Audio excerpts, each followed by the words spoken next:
that still hasn't updated. It's probably because I copied it. That's fine. Doesn't matter.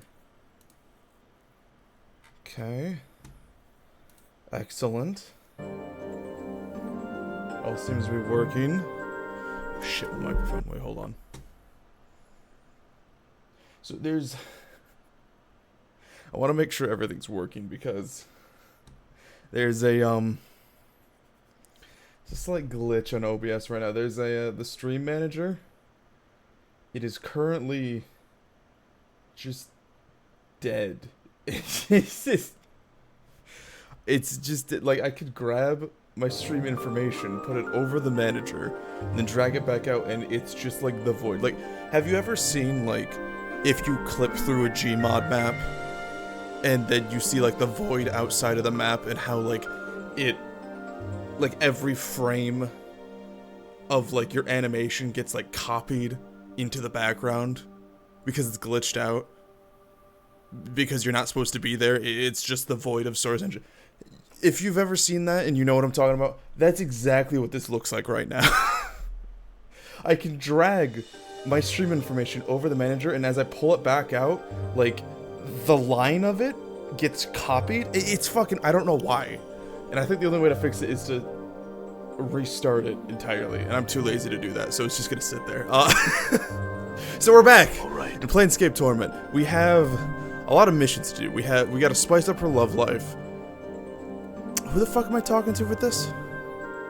I'm gonna act like Montague. Right, Juliet Montague, right. I gotta act like Romeo and be all meh. Delora, Keys to Her Heart. What the fuck was this one? Okay, I remember she wasn't green. Delora was... Oh, she was the emotionless one. First love, speak to him on her behalf. Okay, I don't know why anymore. Fuck. Delora? I need you. It's been a hot minute. Where the fuck is she? That's Echo. I think that's Delora? Yeah, that's Delora.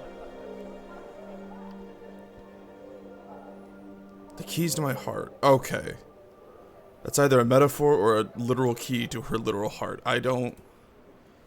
It's gonna be a key to, like, her fucking makeup box or some shit. Alright, what's the other one? Alright, so both of these, they're gonna be in the Civic Fest Hall. This one is...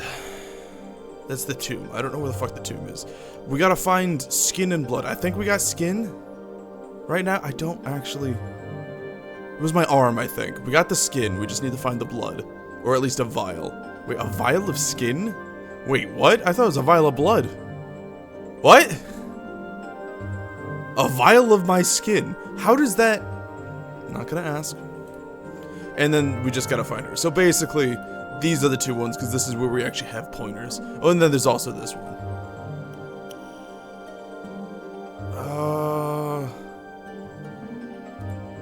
Wait. Oh, okay, both these are the same quest. Never mind.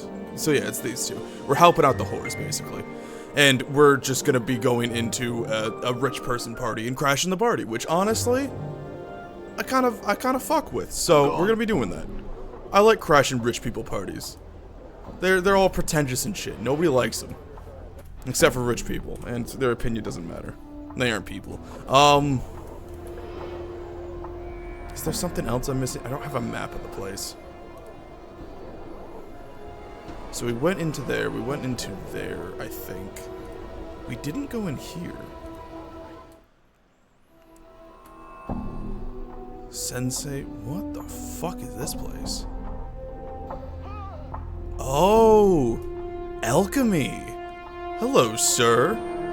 See a wall-eyed fellow whose skin seems to writhe and ripple across his entire body. He is smacking his chapped lips.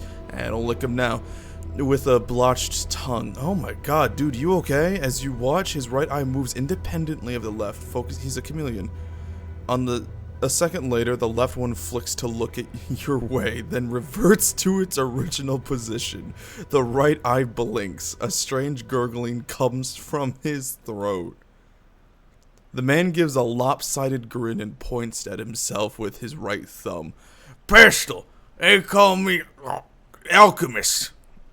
He points at himself again. This is his left index. This time with his left index finger. The name, Huh? the name's Clint. Need you something? Are you alright? I am. His throat convulses for a moment, then relaxes. A large green glowing pustule, suddenly bursts from the side of his neck. Something you needed then, sir? I'm sorry if these noises are not comfortable for you. I gotta be in character. What the fuck did I just do? Oh, I can grab this with right click. Oh, that's cool. What about left click? Nice. His throat clenches again, and a waving of quivering flesh swallows the blistering. Oh, how is this the most vile description in the entire game so far? Oh, that is actually not sitting nice with me. Beneath the skin of his throat, he coughs violently for a moment, and then seems to relax. Do I want to know the story? The left eye rolls upward in exasperation, the right eye... Too much to drink. Too much of what? Potions I drink. Too many potions. How do you say this? Oh my god. His mouth slides down beneath his chin. His left nostril forms another one. The most I ever drink, that's for certain. Of polymorphin they were, and brewed in limbo. Okay, so left eye and right eye are both of different people. This is basically a Siamese twin in a fully conjoined body. And he is constantly throwing up, bursting massive green zits that the pus gets absorbed back through his skin. My eyes are closed right now, and I'm picturing this, and I fucking hate it. Why? Why do they have to add this into the game? Anything I can do to help? The man's eyes turn inwards to look at each other. He's just cross-eyed. Then back at you. Don't know. He shudders, the mouth below his... The mouth below his chin moves up to envelop the one his nostrils formed. What the fuck is that sentence? See, I don't remember if I've actually mentioned this on stream. I know I've talked to other people about it. So, I remember reading listening to basically an audiobook of a horror short story. And I think that short story has very masterful descriptions and very good storytelling. I wouldn't say it's anything like, oh, masterpiece, but it's very good with the horror and how it describes things. It doesn't go into melodramatic detail, but it just says things that makes your brain do a double take. This sentence is fucking perfect for that. The mouth below his chin moves up to envelop the one his nostrils formed. That's 6 takes in that sentence alone. Like, oh my god. I don't want to talk to this guy anymore. I don't want whatever he sells. Whatever he sells clearly is not safe. If he has done this to himself by he tests his own product on himself, I respect it. But my brother in Christ, this sort of thing happens quite often. We can't seem to help but sample the stock. Okay. Yup, as I just said. If you find a way to help the twos of us, be grateful, sir. Okay. When you say you can't help but sample, do you mean you test the potions? before you sell them, which I respect? Or are they already sitting on the shelf and you're just a fucking addict? Half of his mouth curls downward into a frown. He shakes his head. Oh, wait, oh, whoops, I did the... Well, I wanna ask. Tells me I need to get a sample of blood and skin. Oh, this is what the guy got. Work in the stockroom all day, I do. He shudders violently. I'm gonna actually throw up if I keep doing this. Suddenly a third eye pops open over the ridge of his nose. The left one shifts sideways as the new eye takes its place.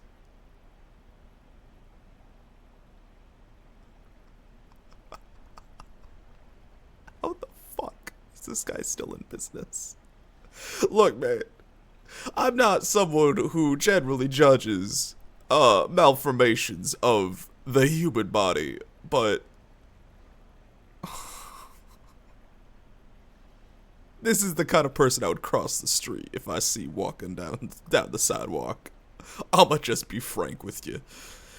I speak only in the store, sir. That said, the skin of his face seems to eat the new eye, and the left one returns to its old location. Hold on. Hold on.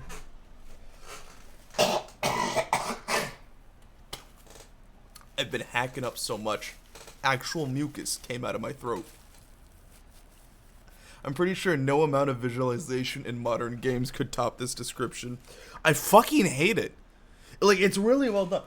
So many things would do the melodramatic of, like, I mean, like, we've already seen so many, like, disgusting, like, descriptions that I've said is really good. This has never made me actually repulsed. Like, nothing up until this point has actually made me repulsed. Like, they're good, disgusting descriptions. You can visualize it, but it's the kind of disgust that you could withstand and that we've seen so much. This just... It's peak amalgamate. This motherfucker took too much determination inside of Alphys's lab in Undertale. Like, holy shit, my guy. Don't turn into him. Brother. The old engineer in the foundry tells me I need to get a sample of my blood and skin for his machine to work. I need you to do that for me. I'm turned away right now, eyes closed, and I really don't want to see what's next. I have never been so pensive to continue a conversation in my life. This is worse than when I had such a horrible social anxiety. A scraping? Very well. His right hand takes up a razor blade. His left, a wide-mouthed bottle. He removes a small section of skin from your forearm, placing it into the bottle along with a small quantity of your blood. He then places... He's very... Like, this is very gentle of you. I appreciate it. He then places some... I really hope your skin doesn't fucking drip onto mine. Some gauze over your wound and hands you the bottle. Need anything more, sir? Yes, I wanted to purchase something. I'm very timid to purchase anything from you. Cockroach charm. Oh.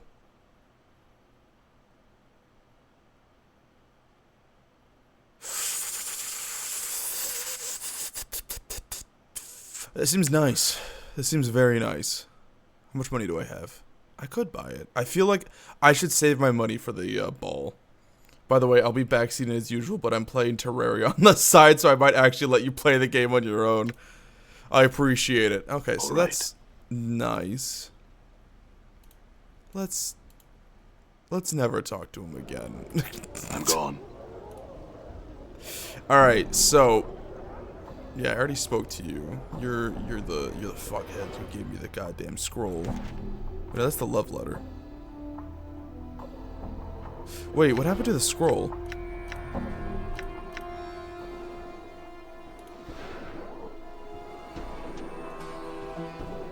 Where the fuck did I get this? Well, you know what? Let's go finish our dream builder.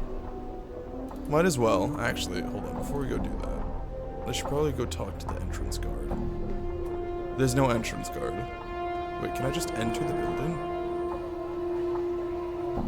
Sensei, Toady, more sensates. You are named. Who are you? This tall, thin man dressed in heavy crimson robes, his sharp, pinched features, he bows regally as you approach him. I am Shalabesh, oft called Shalabesh the Onyx, future mage tutor for the Civic Fest Hall.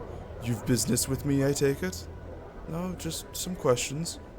About what, Not the ward and the like, I hope. Plenty of more common folk could answer such questions, and I'd just soon direct you to one of them. No, it is about you. Why are you called the Onyx? A long tale, which I'll shorten to save my breath, because I can't waste it talking to common filth like you. In my youth, I was once called Shalabeth the Golden, for I was said to have a heart of gold, small, hard, and yellow. Huh? Well, I cursed the fool who started that, so now he could only speak from his arse and defecated through his mouth. The Onyx appellation. Okay, I want to stop talking to you now. Along the same lines as the Golden, though admittedly somewhat less clever, soon followed. In any case, I'm a much kinder fellow now, far less prone to laying curses and the like. I'm not certain if I deserve the name any longer. Okay. Became a good person just so people stopped calling you a bad person. Is that it? You cursed him. You cursed him so that what? Oh, yes, you heard right. Shalabeth sighs happily and chuckles to himself. That sort of thing is why I'm known as the Master of Curses, you know. I'm not surprised. What do you mean by future mage tutor of the fest hall? Updated my journal. It's a prestigious position to be an official tutor in one of the fest hall's training chambers. It's my intention to one day take the position of mage's tutor, but the title's currently in the possession of Lady Thorncombe. Are you gonna curse her to shit out her mouth? If only I could somehow prove that I am the superior tutor. You have fun with that. I don't want to talk to you anymore. Bro got cancelled. The one that exploded, you read it and it disintegrated. Right, yeah, that's right. Just straight up disappeared. Okay, so we're down here. We gotta go back. Habadababa. Wait. Habadabada. Habadabada. Yes, habadabada. Habadabada? Habadabada. Fucking lower ward. I'm gone. Oh, it's night. Wow, that was a long trip. My lungs feel like a chimney. Stop smoking, you fucking idiot. Ever thought about that? Alright, let's go. Entrance. Alright, we could finish the dream thing. We've got enough people in here. So, I'm gone. I did, after I finished last stream with the whole S ending thing, so I did a little bit of research, found out each S ending is actually canon. It's not just the Barbarian in Fear and Hunger, sorry. Funger I'm talking about. All S endings are canon. The two harder ones are Enki and Ragnar.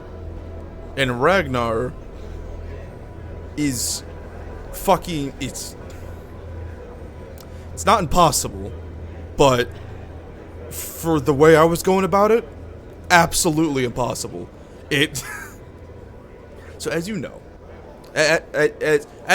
forgive my abhorrent, my abhorrent exposition. As you know, hard mode, no party members, no saving, and you have to defeat every single enemy and take their soul with a soul stone.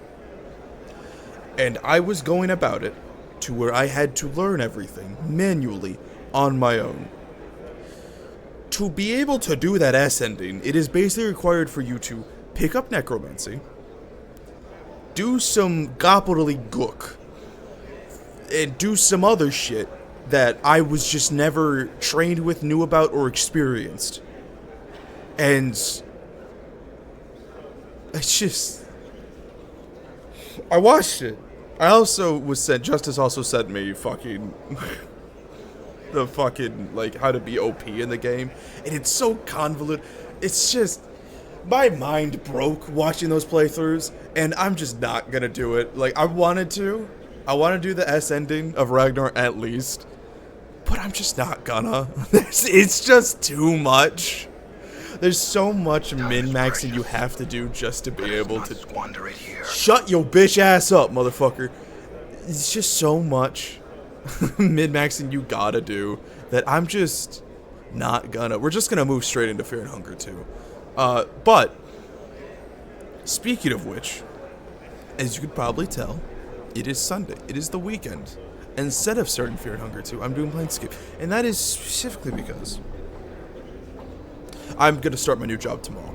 And I am so fucking excited to finally not be unemployed.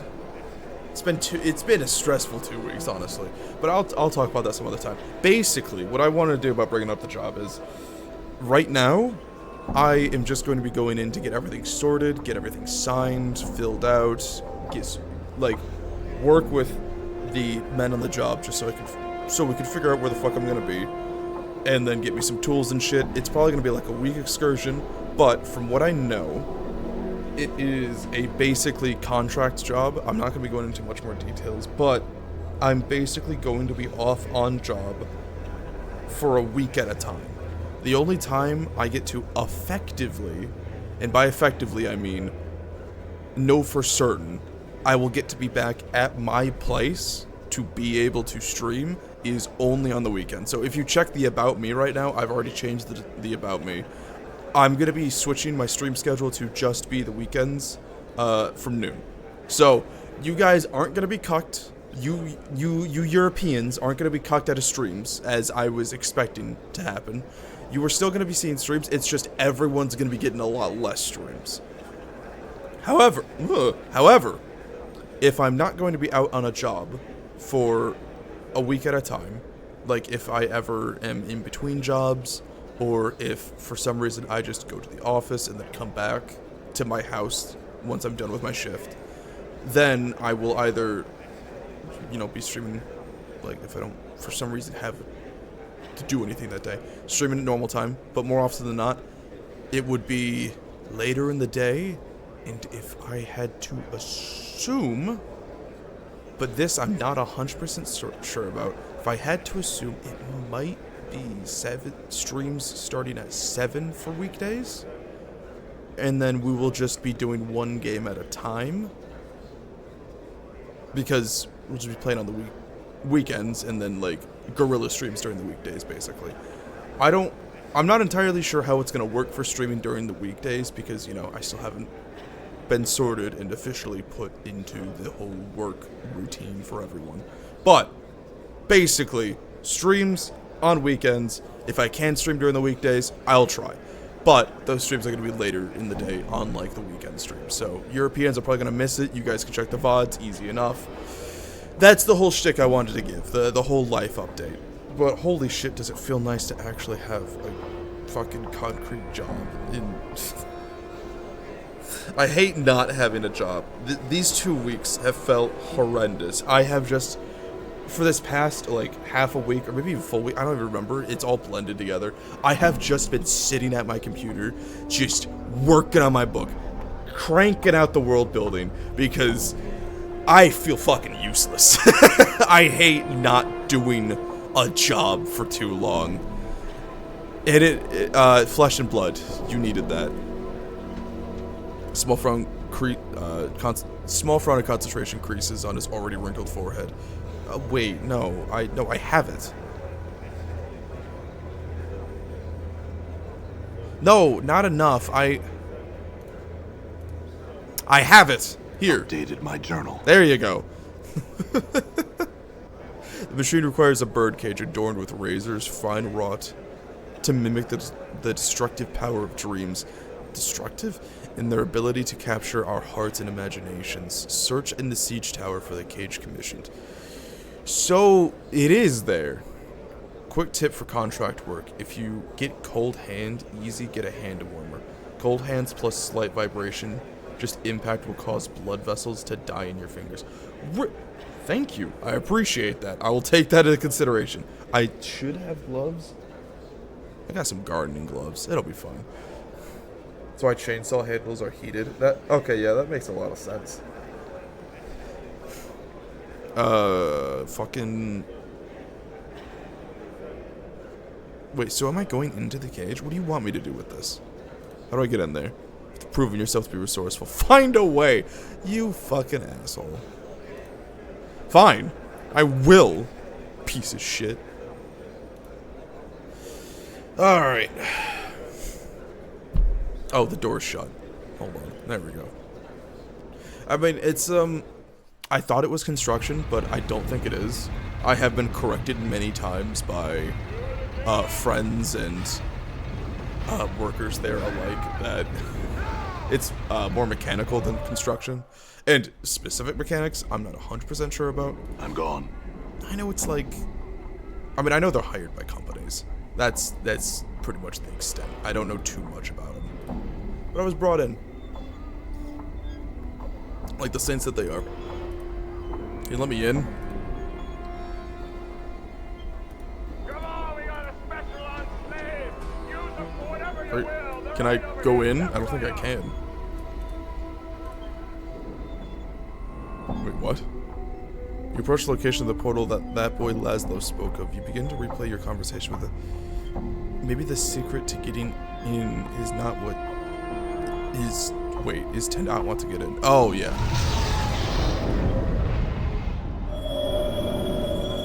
So is this where the birdcage is? All right. There's Coke's metal. Come on, Grace. So is this... Yo! You got a birdcage here?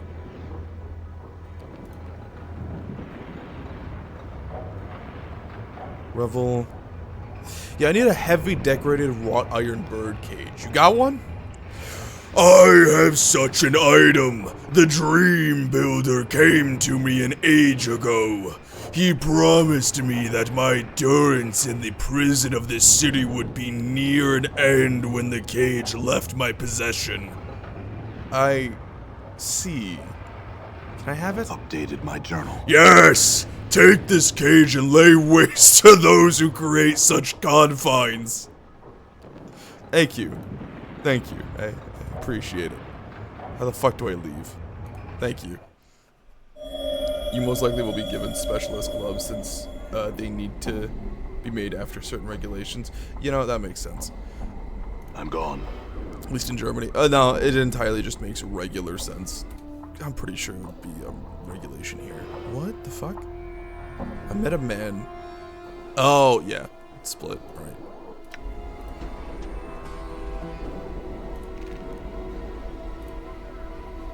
I do kind of like the thought that just nobody really asks about that man's condition. Because I wouldn't. I'm gonna be honest. If I saw that man IRL, I'd be like, you know, he probably already gets asked this a bunch. Just not gonna bother with him. Done. Which is something I always find funny about games, is the fact that you're always given the option to ask about any sort of, like, malformations and things like that about people, which, you know, makes sense. Like, of course you want to ask. Like, it's a game. You're supposed to experience the world. There's got to be a story behind it. But that's just the opposite of any etiquette that's taught to you, IRL. If someone's in a wheelchair, or if they have a stank eye, or if they've got, like, a missing arm, like, it's common etiquette to not ask, which is something I've always found funny about games, and, like, the dissonance between games and real life. Quick question, which scenario is more scenic? Appearing from nowhere from a torrential rain that creates mist, or walking through fire in a destroyed city? Oh, that's a good question. So, for me, I would say the mist, because fire is extremely hot. And, like, I know, fucking pat me on the back for this fantastic revelation. But I find that a lot of people don't realize how hot fire really is. Because I've been burned before. It's before you even touch the flame, you're gonna be in a lot of pain. Your nerves are gonna be screaming at you to not go any closer, and like before you ever even go, before any part of you makes contact with that flame, you're already gonna fucking hate living. And by the time you step in, your skin's gonna start to peel and melt. And no, don't worry. I know that, like, the character has some sort of, like, immortality to the fire. Like, of course, if they're walking through a fire, it's gonna be aura farming. They're not actually gonna take damage from it. I understand that, but that's just what I think of. Whenever I see someone walking through fire, I just think, I check out of the situation. And I know very well, for me, I'm very picky when it comes to, like, aura farming and shit like that, because if it doesn't make sense, I check out, and I'm just like, oh, that's just the writer's favorite character. I don't care anymore. I'm very picky when it comes to that sort of thing. So, it's gotta make sense. And if I see someone walking through fire, I'm just, like, oh, I see, you're supposed to be cool. Anyways, like, that's just what I think. Now, don't get me wrong, it can be played well. There's one that sticks in my head, actually, is God of War 2018. When Kratos goes to enter the Light of Alphen, he sticks his hand in and then immediately retracts it and, like, shakes it off. So you already get the intention, like, oh, this shit is fucking hot. It hurts to go into. And then he goes into it. He grits his teeth and just slowly walks through it, closing his eyes. That is good aura farming. Because he's not immune. It's not the... Even though, like, you could still try to argue the writers, you know, it's the favorite character, they make him immortal. But the way the story conveys it is that he's still experiencing the pain. He just knows how to brace it. And I find that so much cooler than if he just walked in and someone said, oh, that shit's fucking hot, or something like that. The fact that it shows him wincing from the pain and then just embracing it. That shit was fucking cool to me. It can be done very well. But if it's just walking through fire, then I just check out. So that's where I go for the mist. I also have a fucking wet dream to where I want to stare at someone across the street, and then as a truck goes by, I disappear. Like, I just want to do that. One of these days in my life, it's on the bucket list. I just want to do that. Cage, I mean, I have it. Wait, yeah, I got it right here. Now give me my dreams. journal. I need just one more item from you. And I'm giving him too much of a demon. I need just one more item from you, and we can begin the final process of the Dream Builder. I need a pillow that is laying inside a coffin. It will stimulate a sleep so profound that you may as well be dead. It opens your mind to the emanations of the Dream Builder. It is, if I say so myself, a touch of inspiration on my part. Coffin pillow, eh? You'll have it. First... No, I don't need questions. I'll get it.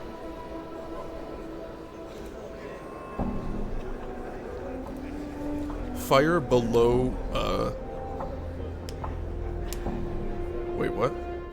Fire below 1500 Celsius is red, above is blue translucent. Yes. I don't know the context behind that, but yeah, I don't actually know. I don't keep track of fire color.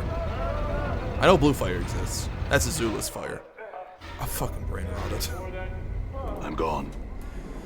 Alright. There's no guard. Can I just, like, enter the fest hall without an issue? That doesn't feel right. I feel like I need to do something. Like, that guy needed to get an outfit. I could go dress... Wait, do I still have the Dustman outfit? Wait, hold on. You can take this. Oh. Hold on, he's too far away. There we go. More, you can take these. And the handkerchiefs. I'll keep the love letter. You can take that. I don't know what that book's for. But yeah, the rain is more underrated though. Also, they give really different vibes. They do give really different vibes. The fire obviously gives the stereotypical, like, oh, don't fuck with this guy. But the mist gives a more ominous feeling to me.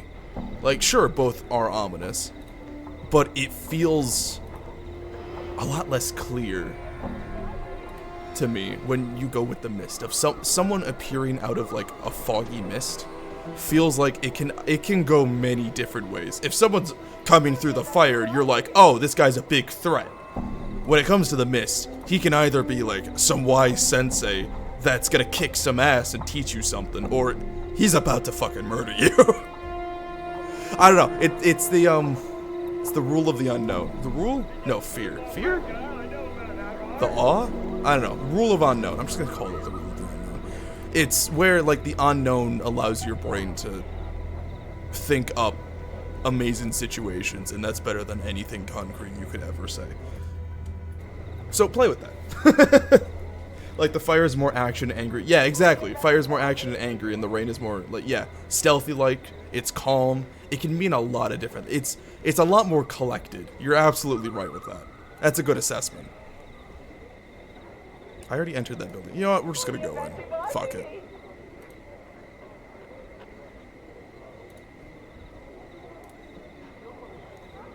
Where's my boys? There they are. I just received a DM. Oh, it's from Ginger. Hold on. Swear to God, if you sent me... Sorry for the DM during stream. It's fine, man.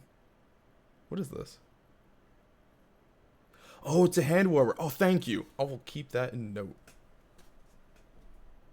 Fuck down, stupid napkin. There's a napkin in front of my goddamn monitor. Hello. Splinter. Hey! Speaking of wise senseis that are gonna kick some ass, what's up, Master Splinter? What the fuck is this music?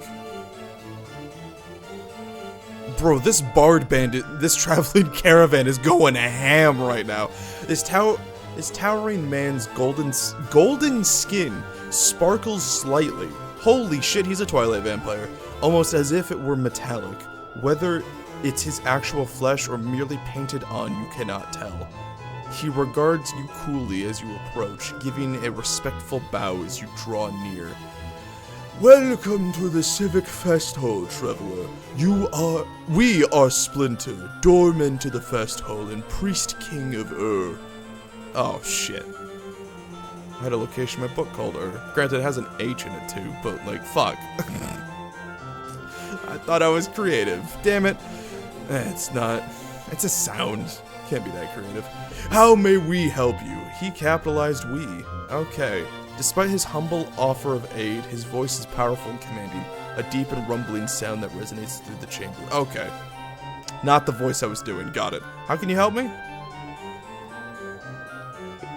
I fucking love those emotes.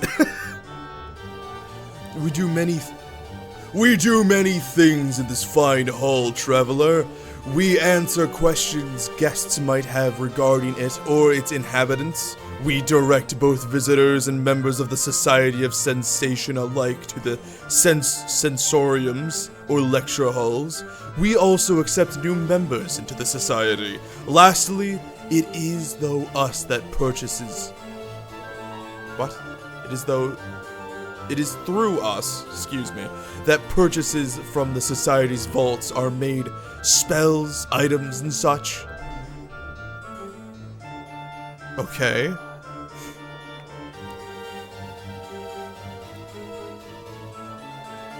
I wanted to ask about you, Splinter. There is little to say that we have not told you. We are Splinter, Doorman of the Fest Hall, Demigod's son, that's new, of not Ishtar. Issachar? Issachar. I don't know. Issachar. No, that still doesn't sound right. Isahar. Isahar. That sounds correct. And Priest King of Planewalkers came to our world and told us of the Society of Sensation. We were fascinated and returned with them. We left in the capable hands of our queen so that we might come to this place and experience servitude and humility for a time.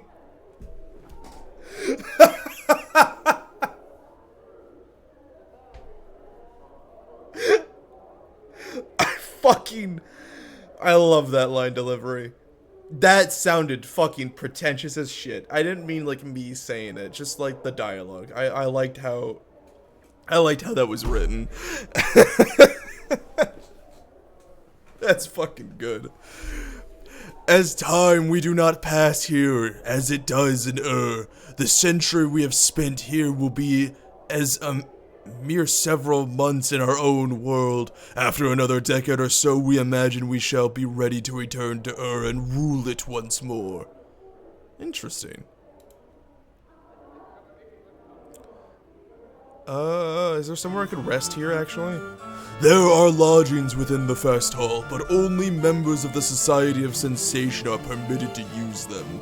Should you wish to visit them, walk eastwards through the Fest Hall from here. You will eventually come to them. The clerk there allows sensates into the rooms. So, there are no other ways to get a room here. You must be a member of the Society of Sensations. Been here for a long, long time. I've gathered many experiences in my absence, as many as the scars upon my body. That's such a shit bluff. Might I become a sensate then? In order to join the Society of Sensation, one must be willing to prepare to share their own experiences. 5 are required, 1 from each of the senses. Alternatively, one may contribute a single experience that has strong elements from all 5 senses. I fucking died. Is that good enough for you? I tasted the blood on my tongue. I felt the sword in my gut. I saw the life flash before my eyes, and I could hear the cackling of the man who killed me. And I smelled blood. I forgot there was the nose.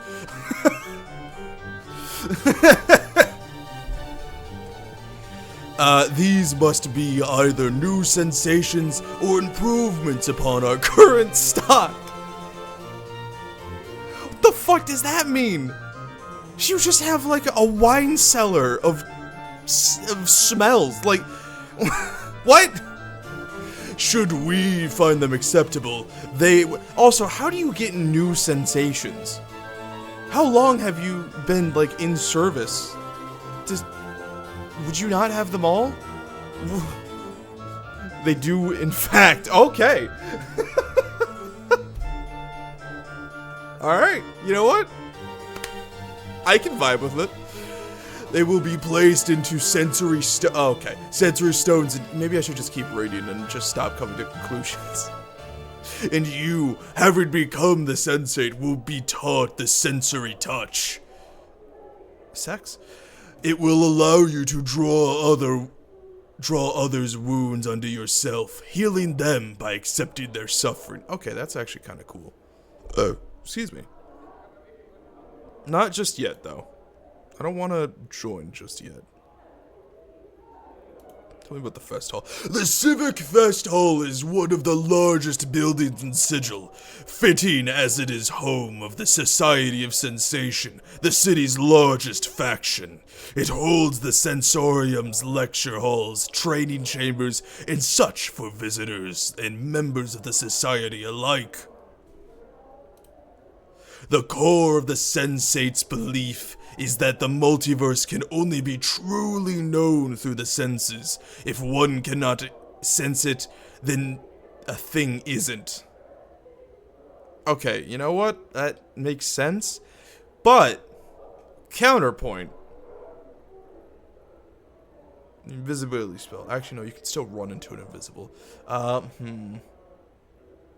There's got to be like some sort of god that exists but just isn't on it. There's got to be an example that breaks this. I mean, like, I get its philosophy, and it's supposed to be still correct regardless. But I feel, this is D&D. There's gotta be something. I feel like there's something that, like, can't be interacted with by any of the 5 senses, but is still there. I don't remember what it is. Explore the sensates. They're quite literally collecting sensations. I'll try.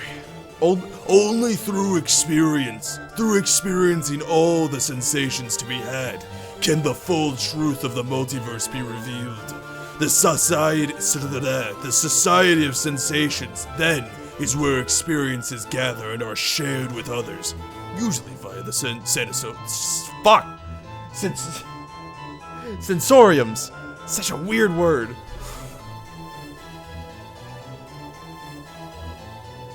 I already asked about that. So what are the sensoriums? Sensoriums are chambers which hold many recorder or sensory stones. These stones are enchanted so that they may hold various sensations or experiences that may be later had by others using the stone.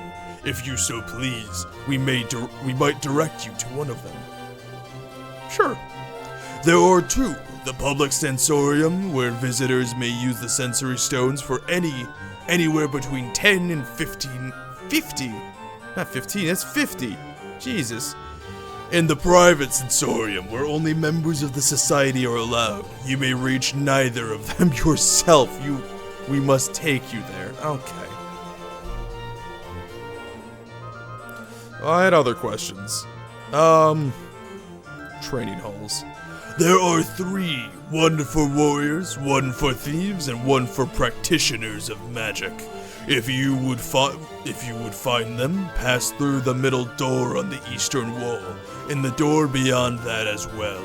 You will be at the corner of the hallway, along the one that goes east. These are fucking confusing directions. There are 3 doors along the southern wall. Each door leads to one of the training chambers. There was someone I was looking for. Who were you seeking, traveler? Merriman. Merriman is usually pacing back and forth around the lecture halls. Travel through the middle door on the eastern wall and the door beyond that as well. He will likely be wandering within the hallway you'll find yourself in. Well, I was also looking for Montague. Montague is a busy young man. He can usually be found moving between this chamber and 3 that lie along the eastern wall. Where is Mistress Yolm? Yolm has taken to waiting about in this very chamber of late. We think she is looking or waiting for someone. In any case, she should be nearby. I still can't fully discern whether you are sentient fully, or you're some sort of blank hive mind. You clearly have some form of sentience, but I can't tell if that sentience is... Not sentience, that's not the word. Personality. I can't tell if that personality is you, or a greater hive mind that's using this body.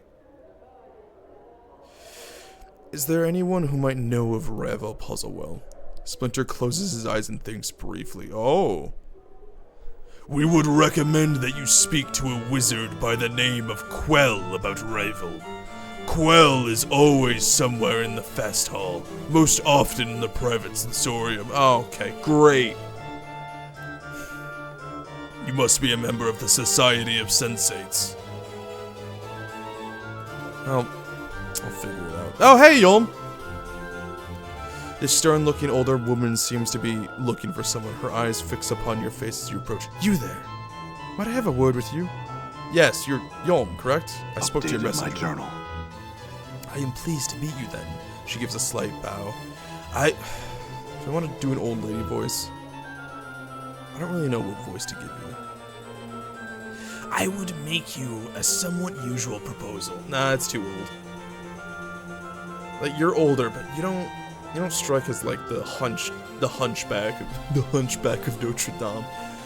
I'll just do a regular voice. I will give you 1,000 copper commons for your position. What? Sure, why not? After a short discussion, it comes down to the following terms. Yulm will pay you 2,000 copper commons in return. You will allow her to drive her dagger into your heart. She will wait for you to awaken, at which point she will give you the coin. Do you agree to this? Yeah, sure. The affair is over in moments. She's already cleaning her blade and put it away by the time you've recovered. After picking yourself up off the fest hall floor, Yulm hands you several rolls of copper coins while you rub your aching chest. I like that, rolls of copper coin. It's something that's always kind of bothered me. It's always patches, or pouches of like copper coins. I like that there's rolls, because like that's a real thing that happens to transfer coins easily. You have rolls. Banks have them all the time. It would make sense that there would be rolls here. Somewhat disappointing, I must admit, but, well, coin well spent nonetheless. Farewell. Updated my journal. Farewell. Why? There are others who... I want to know why! Maybe I should have asked why beforehand. Oh, hello. I feel like I'm not allowed to be in here. A lot of sensates. Why is your name the Headless? Who are you? It's clear there's something very wrong with this man. The way he lurches about, bumping into things, staring off blankly into space. As you approach him, you at last realize his plight. He's headless. The thing on his shoulders is merely a skillfully carved wooden prosthesis, a false head. That's a hell of a prosthesis. Like, Jesus. The headless body stops fumbling for a moment and pauses. Its hands begin to reach out, as if trying to feel exactly where you are. After a moment, its finger brushes your forearm. It clutches your arm and follows up to the shoulder, then your head. As it feels your face and head, its hands brush your neck, as if it were checking for something. Finally, it grabs your hand and shakes it vigorously in greeting. You notice that its skin is cold and slightly clammy. Can you understand me? The figure makes a series of hand motions, then waits for a response. Oh shit, sign language. I don't understand. The headless body, I mean, clearly he does understand me. The headless body taps its foot for a moment, scratching at the chin of its prosthesis head. Suddenly, it raises a finger as if struck by an idea. It points at you, then at the eyes of its wooden head, then at you again. It then intricates its wooden head with both fingers, shrugs, then points at you. Oh. No, I haven't seen your head anywhere. The headless body shrugs, slumps a bit, and then turns to amble off. Aww. Poor guy. Wait, Sergio? No. Couldn't be. I already gave up his head anyways. I hope to God that wasn't a waste. Oh, Montague! His handsome young man seems lost in thought, his brow furrowed, and a slight frown upon his lips. And to thee, Sir Hale, what hast the wish of me? Are you Montague? I need to speak with you about Juliet. Oh? He gives you a puzzled look, slightly suspicious look. Oh, right. I'm faking it. I demand her love, and I demand that you withdraw your false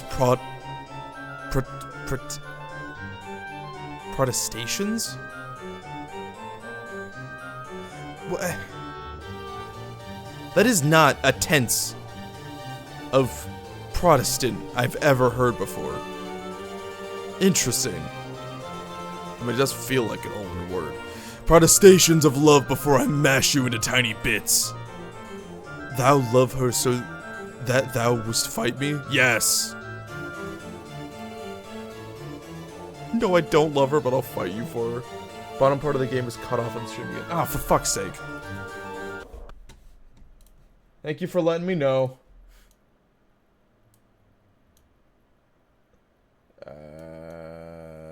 There.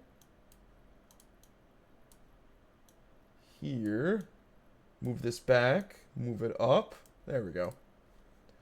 Apologies. It's how I'm supposed to get fucking Funger working. Actually, now that we won't be playing Funger 1, I won't have to worry about all the funny shit that happens with it.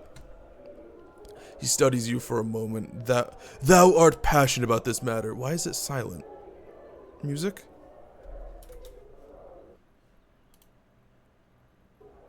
Uh-oh. I hope I didn't break the game. Thou art passionate about this matter, I see. Passion stems from love. Thou love her, and I could not deny her a love such as thine. I shall, from this moment onward, hold no, wait, that's not... Wait, hold on a moment. This was all a ruse. A ruse? Of what sort? She wanted to provoke you into fighting for her. Oh? Did she think my love so boundless that I would engage in fisticuffs with a brutally scarred man of thy stature? Perhaps she thinks my devotion to her a little high, so what should be done about this ruse? Shit. Turnabout is fair play. I say ignore that shit. Act distant and unconcerned. That'll spice things up. Oh, sorry, that was Mort. I say ignore that shit and act distant and unconcerned. That'll spice things up considerably. Truly? Mort, don't do this. Trust me, kid. Start ignoring her. Create some friction. Leave them wondering, and they'll be clawing all over to discover what the matter is. Oh, shut the fuck up, Mort. You absolute piece of shit, man. She'll think something's wrong, and for once, he'll be playing the game rather than being the target. This relationship's fucked. It's not good, because, like, we don't know Juliet. Okay. Alright. Walk with me for a second. Let's theorize for a minute that what if Juliet isn't the clingy type? What if she's the avoidant type? And if you start creating some friction and drawing distance, then she just recluses and gives up before anything happens. Because there's a lot of people like that. I'm like that, actually. If there's friction, if they start ignoring you, what if she just stops then? She doesn't ask what's wrong, she just assumes something's wrong and then gives up because clearly it's not worth it. This isn't foolproof, motherfucker. We don't know Juliet.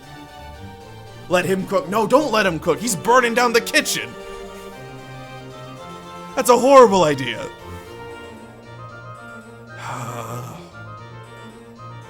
She's not interesting enough?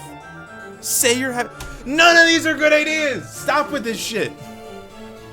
Oh my fucking god. Just say you're bored with the relationship, that she's not interesting enough anymore. Saying that I should feign disinterest so that I could pique her interest? Absurd.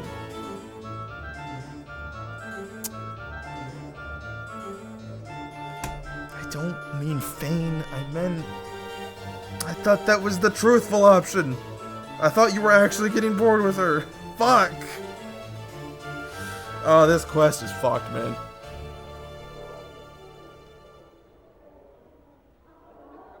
Absurdly, that is irony. I shall agree to this and observe the results. This relationship's fucked. There's no good way. Good luck. I hope it works out. See you, bro. And a farewell to thee as well, sir. Now I've some things to attend to. Shall we meet again? We might speak more of the matter. Montague bows and turns to go. That was horrendous. Jumble murder sense. Oh, Jesus Christ, there's also hulls. Alright, jumble murder sense. Who the fuck are you? The short, balding man's orange tunic and rather sizable gut give him the look of a walking pumpkin. He is absent-mindedly patting his large paunch, with a slow rhythm as if it were a drum. The man's odd, crooked smile and a strange gleam in his eyes make him look a bit mad. As in, like, angry mad or insane mad? The man gives an exaggerated, flourishing bow and presents a small card which reads only Jumble Murder Sense, Zeos Tact, Sorcerer? Short. Oh my fucking god.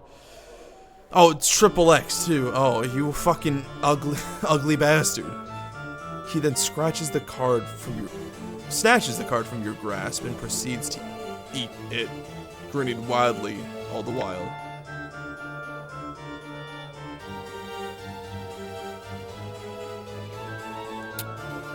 Take my leave. Okay, mad is insane. Got it.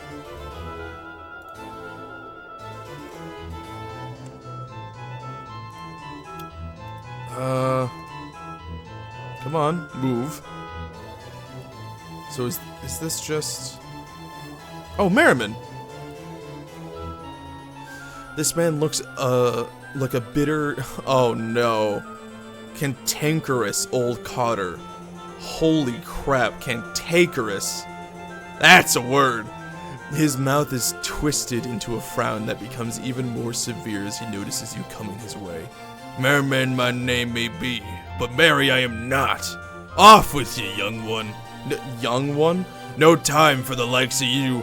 He goes into a fit of coughing from the exertion of shooing you away so loudly. Wait, Delore wanted me to speak with you. Merriman eyes you suspiciously. That's so? And what, eh? Well? She says that you are her first love, and that so long you hold the keys to her heart, she'll never be free to love another. She told you that, eh? I'm surprised. Perhaps leaving her under Mistress Grace's tutelage? Really? She's right here, dude. Alright, you know what? Did what I couldn't. Started to develop her feelings. In any case, he pats his pocket of his tunic. I won't just give the keys to you. Wait, those are literally the keys to her heart? He nods. That they are. Dolores Oh. That... I thought she was just autistic. Dolores a construct, didn't you know that? A creature of sorcery and clockwork mechanics she is, and one of my finest creations, Merriman sighs. But cold without emotional character, I brought her to the brothel to set her... Oh, you were making a prostitute. You were making a sex toy for yourself, weren't you? Oh my fucking god. Bro was literally building a girlfriend. Alright, but cold without emotion, character set her so that she could not leave, in hopes that the constant contact with so many others would begin to develop her own personality. The keys are the tools used to set her. She wants them because she feels that they are limiting her personal growth now, I suspect. Then why don't you just return them to her? Because I became a cruel and bitter old man. Alright, you know what? That's fair.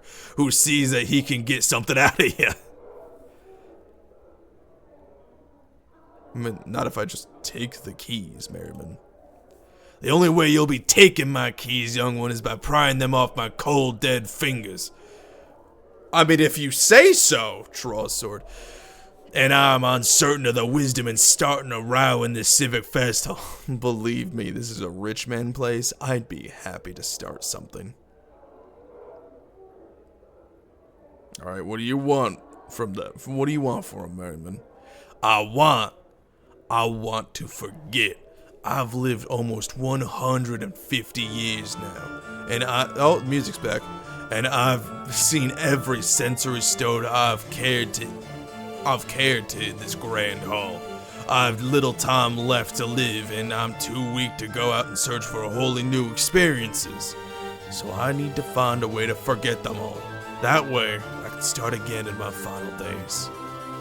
Okay, honestly, I could respect that. So I just wallop you. Wallop you in the back of the head or what? Dated my journal. No, you bloodthirsty lummox!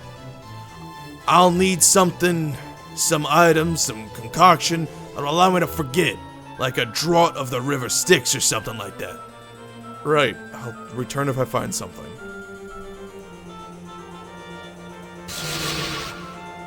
What was that? What the fuck was that sound?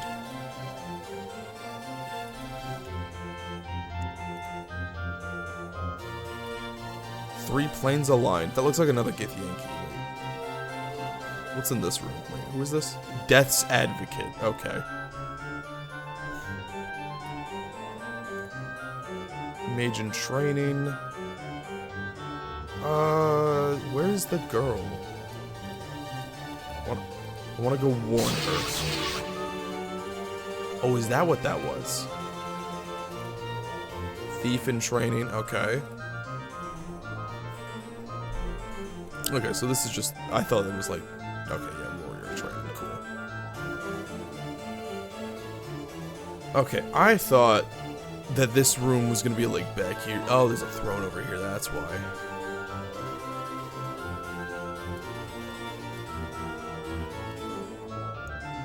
Quisai. Who are you? This is a life-sized granite statue of a gentleman standing with his arms at his sides, eyes closed.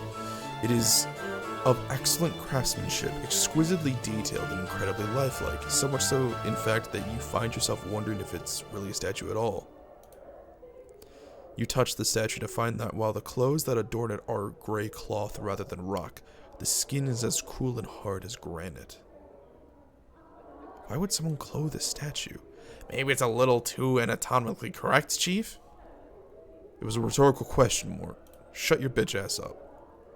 Sure, boss, I knew that. I'm not gonna strike the statue.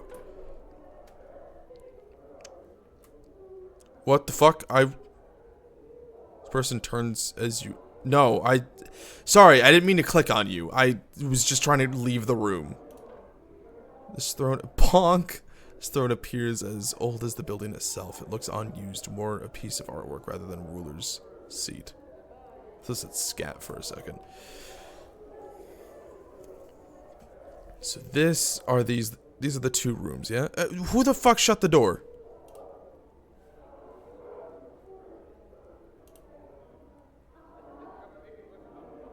Are there only three? Okay, well, alright. There's Anna. Come on, girl. There we go.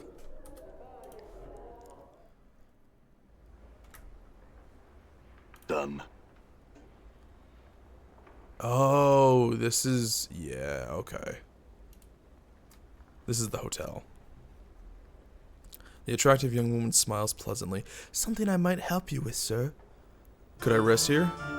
The Civic Hall offers rents to any unused chambers by the evening. You can certainly rest there, should one be available. Shall I check you in, sir? Interesting. Yes, please do. I'm not a member, and they're just doing this? It's only 8 copper for a royal? Chambers such as this is fit for royalty. Exotic animal skin rugs, a high beam ceiling, gilded antique cabinets full of liquor? Ayo, spiced breads in sweetmeats? And a delectably comfortable bed so large it wouldn't even fit in a noble room. A night spent here would recover 40 hit points of a normal person's health, though you're certain to heal every last wound in the same 8 hours, owing to your amazement regenerative abilities. Anyone resting will also memorize any spells they have selected in their spellbook.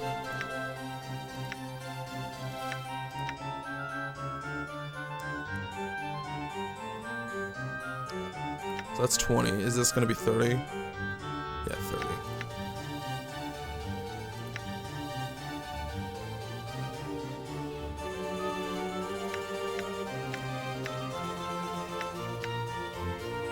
Why are you wounded? Alright, I was just saying, this room is small but cozy with comfortable but somewhat narrow bed. This chamber, with its fine wooden furnishings, a large, overstuffed bed is luxurious. Scented candles with a small fireplace add to the already rich atmosphere of the room. So this is just a sex room. Let's rent the Royal. I want to see these liquors. Oh, damn it! I was hoping I could steal the sweetmeats and spiced breads. Oh, is this the... Yeah, it is. Unfulfilled desire. The woman before you is incredibly attractive. There's some intangible aura about her that makes you want to speak to her. As you step up to her, she glances at you coyly, and she gives a knowing smile. Greetings. You want something, yes? She hisses the yes, drawing it out slowly, sensually, from between her teeth. I can help. Name your desire, and I shall provide. Shut the fuck up, Mort. The woman ignores Mort, her eyes locked with yours. She smiles.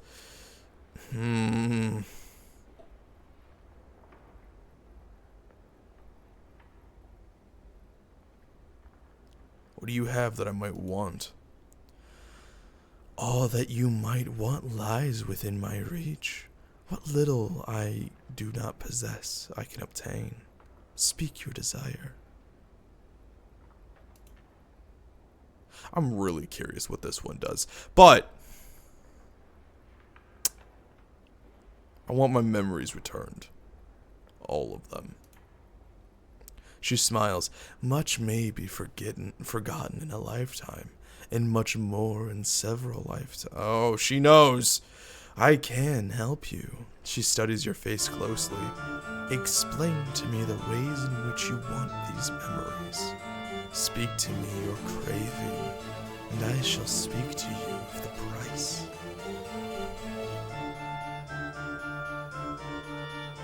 What proof do you have that you could return them to me? She doesn't seem to move, but suddenly her hand is touching your forehead, a finger dragging along your temple.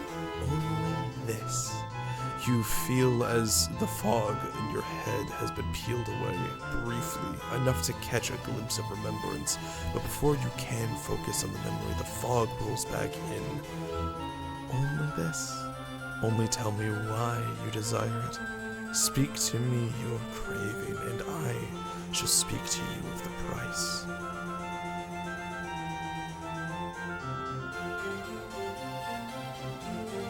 I really don't trust you. I don't know why, but her actually doing that, like her showing me how she can get my memories back, makes me trust her even less. I feel like she's gonna give me my memories back, she's gonna take the money, and they're gonna fade away within time. I don't trust you.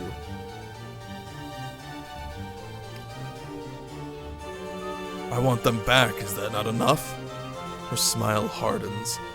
You must give your desire voice and emotion, or it is just dust to me. You must convince me that you truly desire what I can impart, or it shall not be yours. What proof do you have that you can... No, I already said that. As you speak, her smile fades and she leans forward attentively, her eyes ravaging your features as you speak. Ugh! Stop objectifying me. Her presence compels you to speak more than you normally would, and after a few moments, her eyes flutter closed as she gives a sharp intake of breath. Suddenly, the desire for your memories begins to wane. Your want slowly drains out of you, leaving only the cold emptiness in its wake. She opens her eyes again as you stop speaking. You are a fae. What's wrong, traveler? Do you no longer want your memories returned to you? No, I mean, yes. What have you done to me? She seems perplexed. Whatever do you mean? Despite her innocent demeanor, you're certain something unnatural has occurred. She has somehow siphoned off some part of your desire, stolen it away for some ghastly collection of wants, or perhaps to feed upon. Wait, are you a fae or are you just a sensei? Did you just steal my experience into a stone? Or are you just a fae?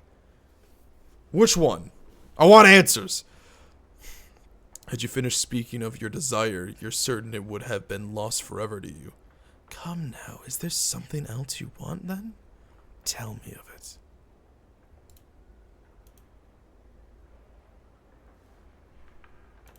Fuck you. I hate you.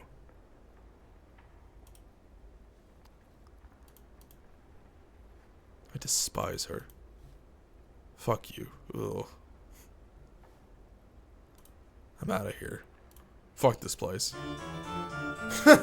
Welcome back, music. Wait.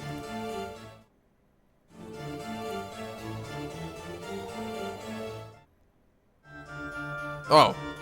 It's just to the same place, apparently. I'm gone.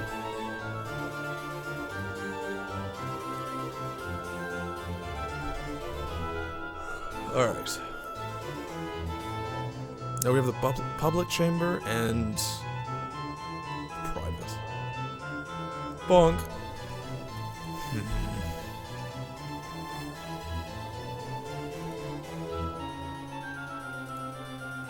Public one. All right. Bunch of sensates. This is Greek as hell.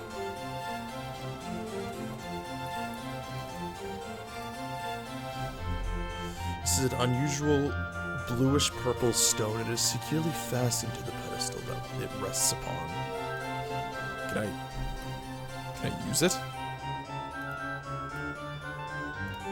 Apparently not. Oh, there's a lot of people in this one. I guess I just can't use any of these. Lady Thorncombe. This comely middle-aged woman is wandering about dreamily, absent-mindedly chewing on her thumbnail. Her eyes seem focused on nothing in particular. She is dressed in elegant yet disheveled finery, and her hair is slightly tousled. She takes her thumb out of her mouth, smoothly back a strand of hair that has fallen from her eye, in front of her eye. Excuse me. I had some questions. Very well. Ask what you wish. She sounds apathetic. I had questions about you. As you begin to ask your questions, you realize she's not looking at you, let alone paying attention. Hello? I had a question. Very well. Ask you...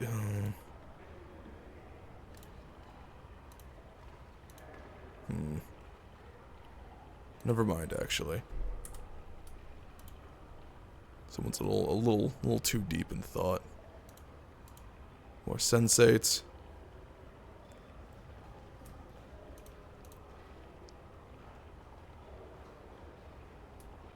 That one's... Oh no, they're not different. They're all different in different ways. They're all different in different ways. Thank you, Brain, for the fucking magnificent description. Jesus Christ. Okay, yeah, none of this really has anything of use.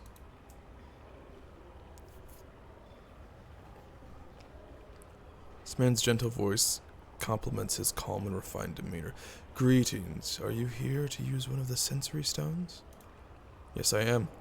There are currently more than a dozen standard sensations available, as well as 6 more extravagant experiences. The use of a standard stone is 10 copper commons, and more involved ones will cost 50 coppers. Oh, so a 50 coin is like an individual thing. Okay. Would you care to hear of a standard or extravagant? What's a standard? Unavoidable pain. Tender love. Mind-numbing tedium, sheer wonder, consuming impatience, tired surrender, supernatural lust.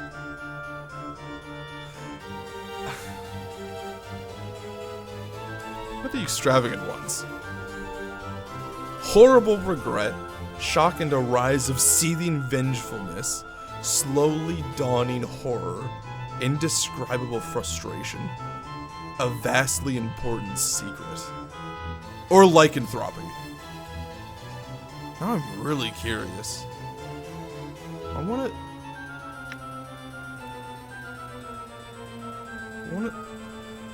want to see the description, because I feel like there's going to be some really interesting descriptions. I feel like this is just be a moment for the writer to just go off. Wonderful. The stone you shall want to use is in one of the larger chambers. One room counterclockwise from the stairwell. It is blue-violet in color.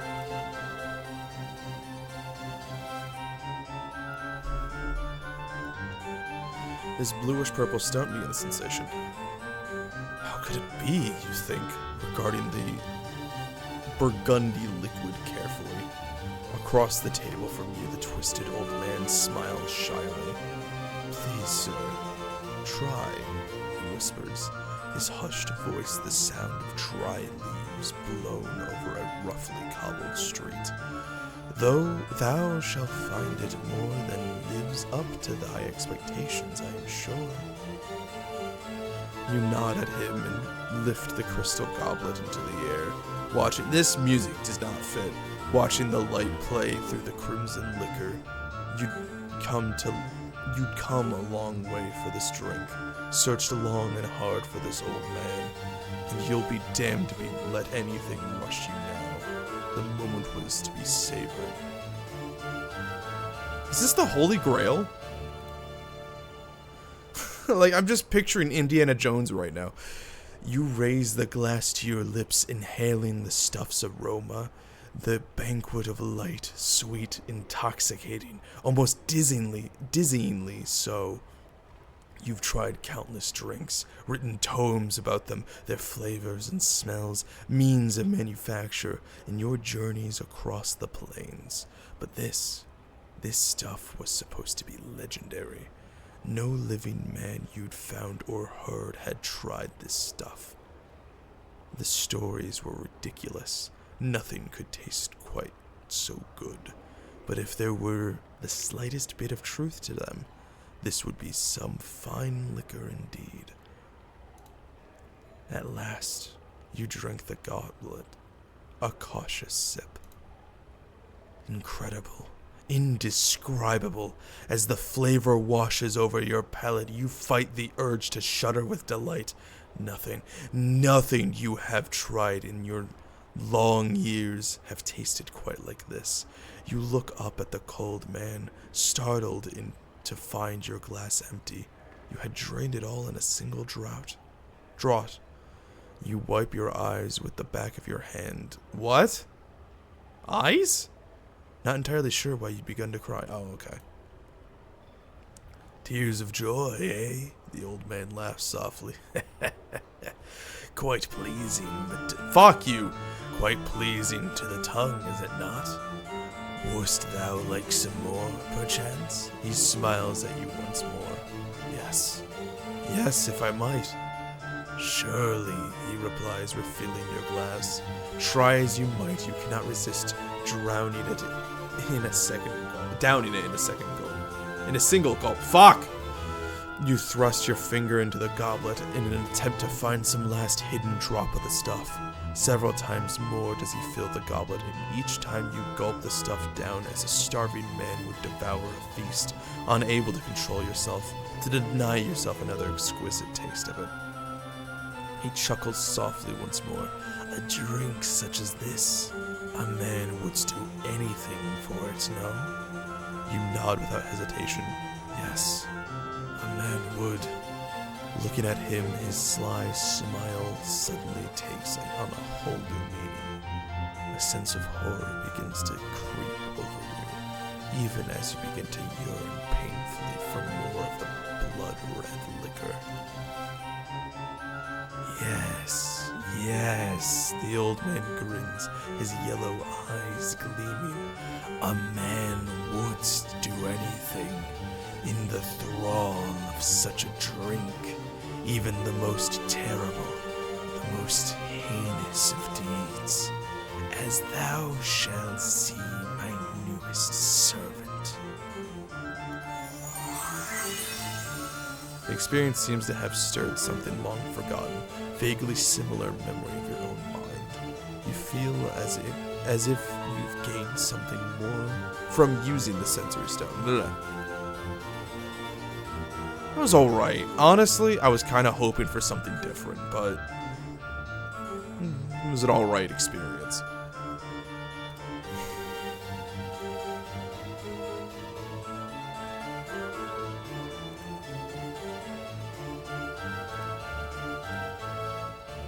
I was not paying attention. What one is it? Is it this one? What the fuck are you doing down there? This pathfinding is fucking stupid.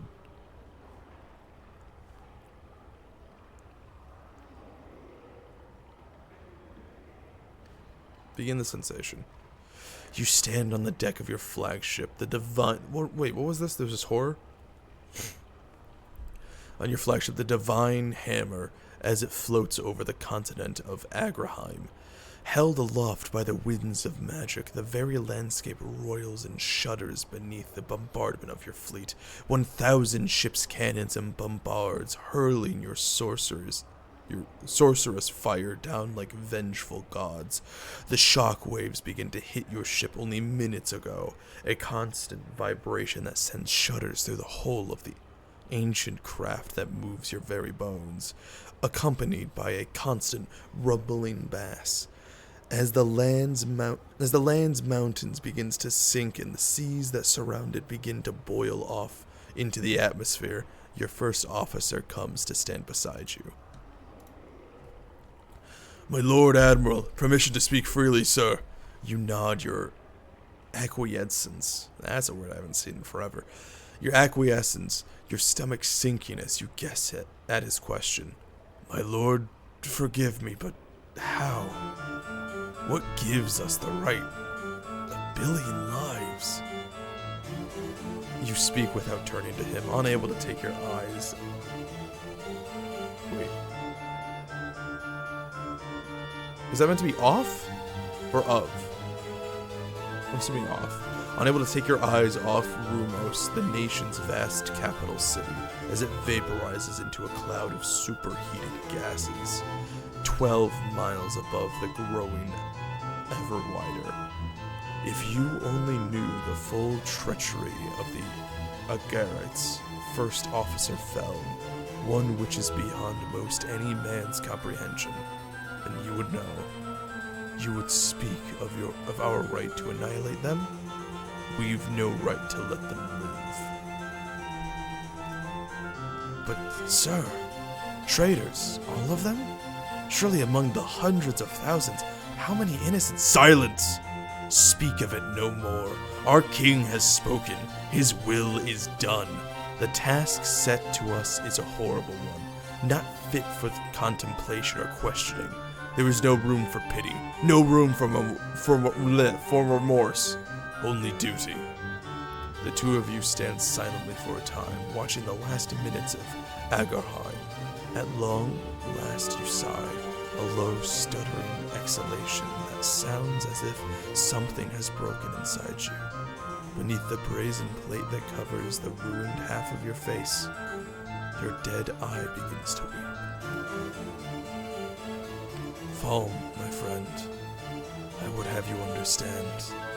I know now as you look down at what I have wrought here, that were I to think upon what I have done, what I have truly done, I would be struck mad. A deed such as this, the anguish would overwhelm, destroy me. So, First Officer Falm, it must be that there are no innocents in Agarheim, no mothers, no children, no people, only traitors, vile, cunning traitors who deserve no less than the full brunt of our most holy king's wrath. Do you understand this? Yes, my lord. Good. Now go. I wish to be alone here. By your command, Lord Admiral. Falm bows his head and returns below deck, leaving you to stand over the end of civilization. That one's not bad.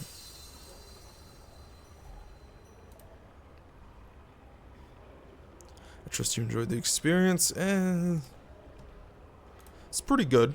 Pretty good.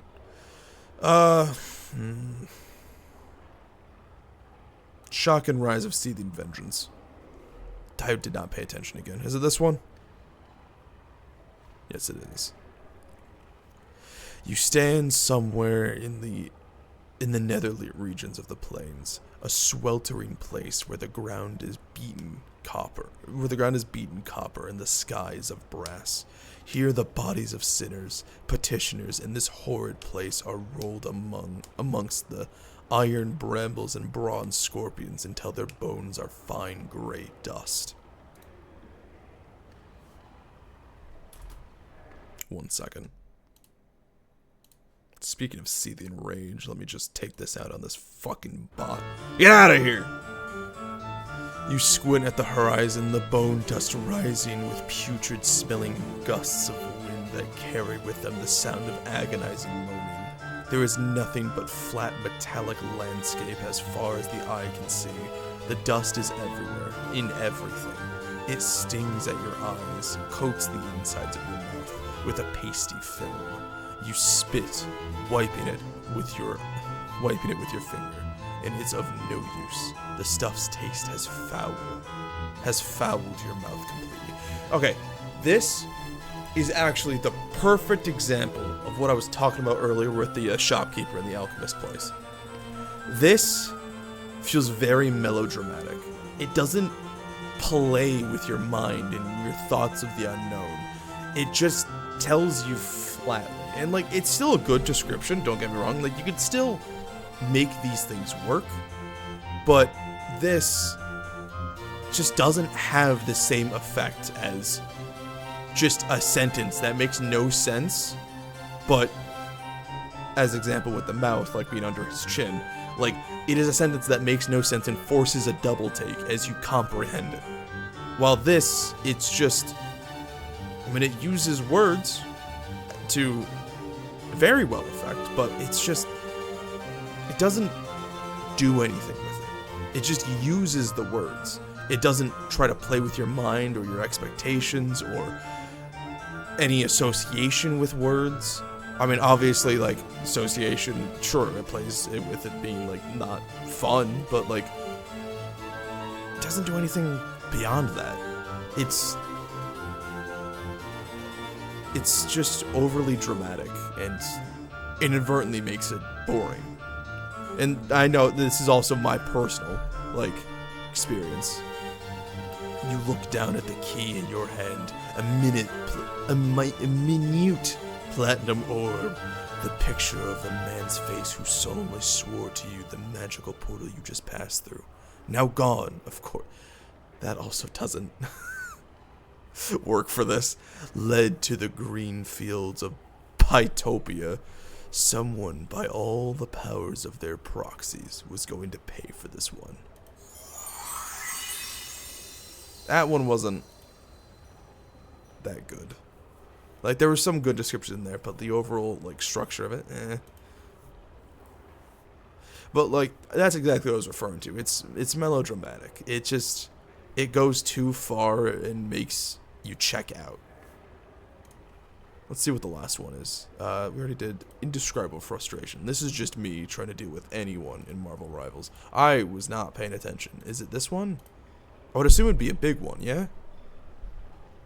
Being the sensation. You can see now the crown of Haphon gleaming upon the marble pedestal.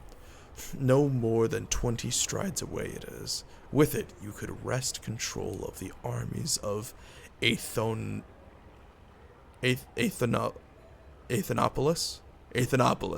away from your treacherous brother and restore your father's kingdom. A fool your wretched brother was, you smiled grimly at the thought, to leave the king's only daughter alive, thinking she could do no harm. A sound, the creak of leather sandals, the softest hiss over there by the third pillar. She was close now. Polyphy, the Medusa, jealously guarding the crown her servants had stolen from her so long ago. Crouching behind a wide pillar, you wrap your hand tightly around your trusted, thrice-blessed javelin.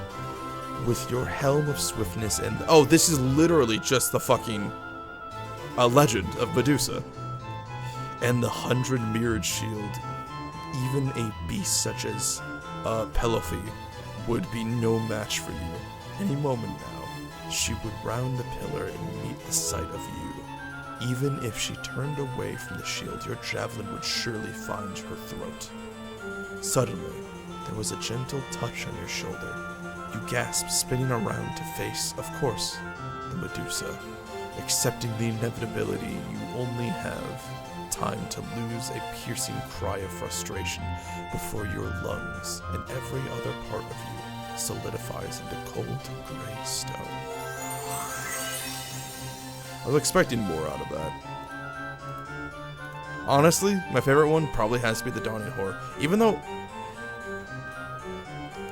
though it doesn't feel horror enough, like, the early parts played really well with the whole, like, finally, really played well with the taste of it, and the actual horror itself part is short. These experiences feel really short. Like, they don't play off of it enough, in my opinion. It's weird. I don't know. I'm not really gonna sit here for the rest of them. I mean, I could just do it fast. Like, if that's the extravagant experiences, I don't really want to have to sit here with the standard ones. We'll read the first one. Unavoidable pain. I was not paying attention again. Let me in! Hi. Let me in! Oh my fucking god. Anna! Move it! Dracon! Mine. More! Grace! I'm gone. Alright. Begin the session. Also gotta blow my nose. Ah, excuse me. Oh, that ripped into my chin. Experience is short and a violent one, struggling with another, slightly stronger man on the edge of a blazing hot stream of molten lava. Star Wars Episode 3! Your weapon hand is slowly, inexorably forced ever closer to the magma. Beads of sweat evaporate the instant they appear. The hair on the back of your hand blackens and smolders above the awesome heat. The awesome heat! Okay, alright. I get awesome, like, originally started with a different meaning. It was just full of awe. Like, that's all it meant, just full of awe. It wasn't, like, something cool. But it just doesn't fit here. Finally, your howls of suffering echoing from the canyon walls around you. Your hand and axe it holds plunges into the lava and shards the ash of a few agonizing seconds. That was not bad. I'm gone. The single, you know what, we're just gonna go with him and only him. The single experience. That one's alright. Standard, tender love. Clockwise. Done. This light blue stone is the one that the clerk directed you towards. Your eyes are closed and you can sense yourself standing on the tips of your toes, pressed against someone tightly. Soft, soft lips brush against yours, giving you the most gentle of kisses. Your heart seems to flutter in your chest, and you feel as if you could fall backwards and simply float off into space. That's fair. For like 10 coppers, honestly, these aren't bad. Mind-numbing tedium.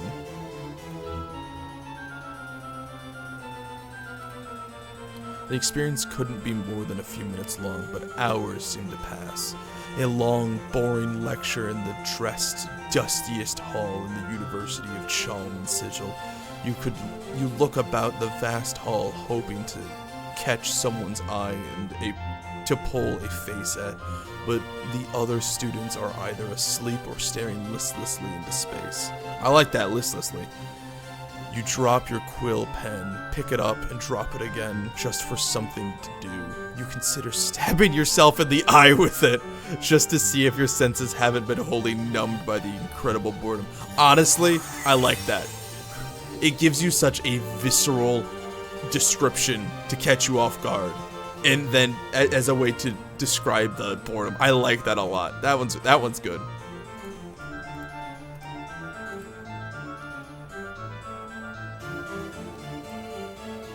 Hesitantly, you open your mouth and take a swallow breath, and water flows into your lungs like cool air.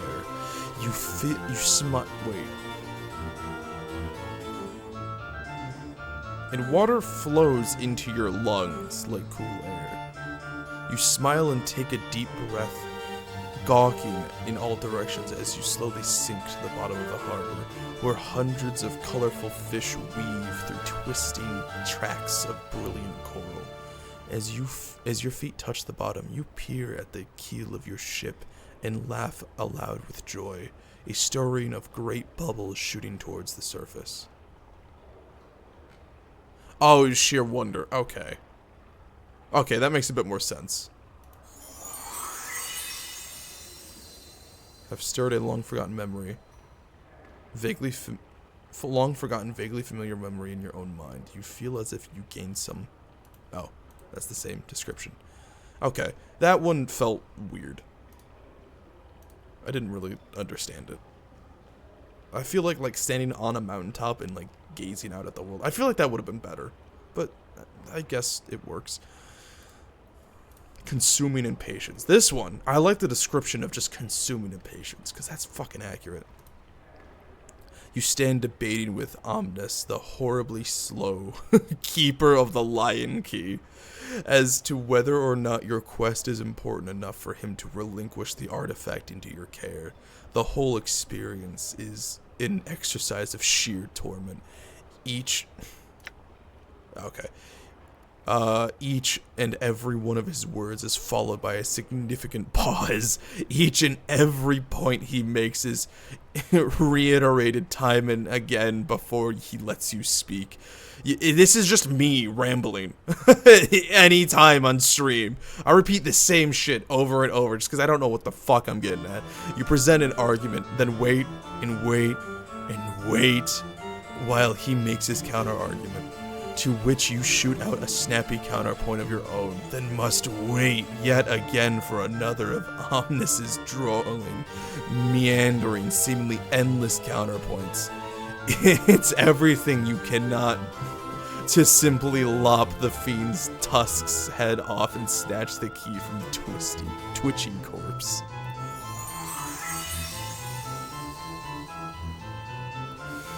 Amazing. Honestly, I kind of like that. I like that a little bit. It's... To explain why I like it would be to become Omnis once again, but... I enjoy that one a little bit for a completely separate reason from the experience itself. Shuddering, chattering, hoping beyond hope to be found. You curl into yourself beneath a blanket of snow to save what little warmth you have left, fighting to keep your eyes open, to remain awake.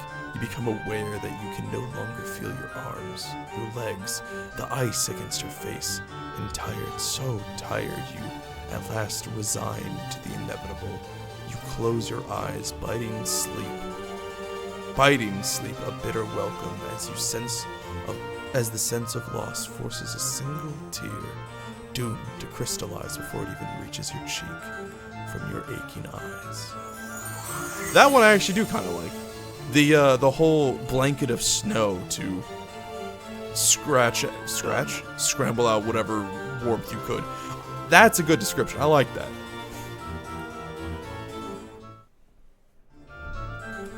let's get the fuck out of here because I don't. I mean, I could talk to him.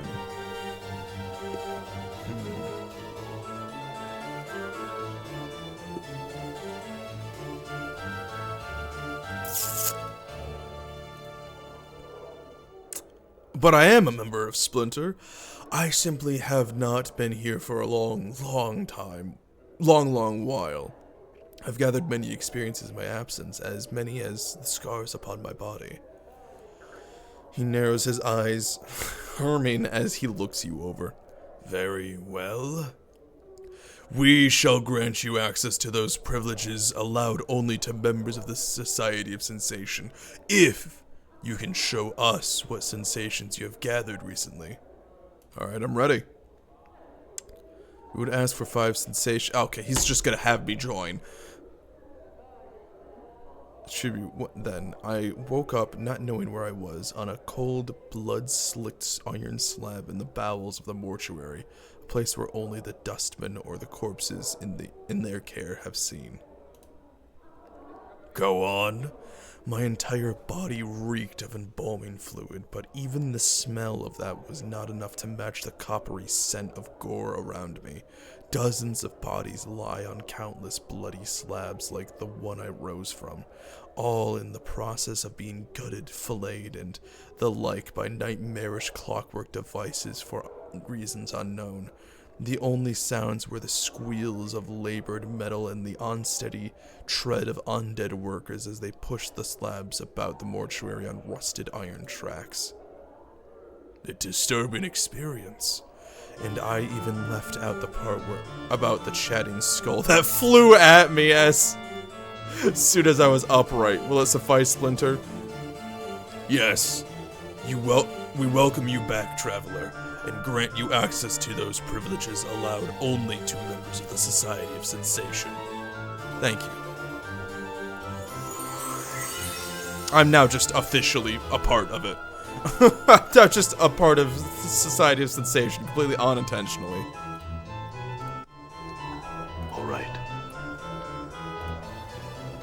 Sensei, can I just use these without paying for them? Yes, I can. The Messenger. As you touch the stone, its green exterior sharpens, clashing its brightness, becoming more than you can bear, so much so that you close your eyes to shut it out. As you close your eyes, you feel the skin along your arms becoming numb, as if all the sensation is being bled from them. Oh, tired, so tired. What the fuck is this? You try and blink, yet the darkness remains.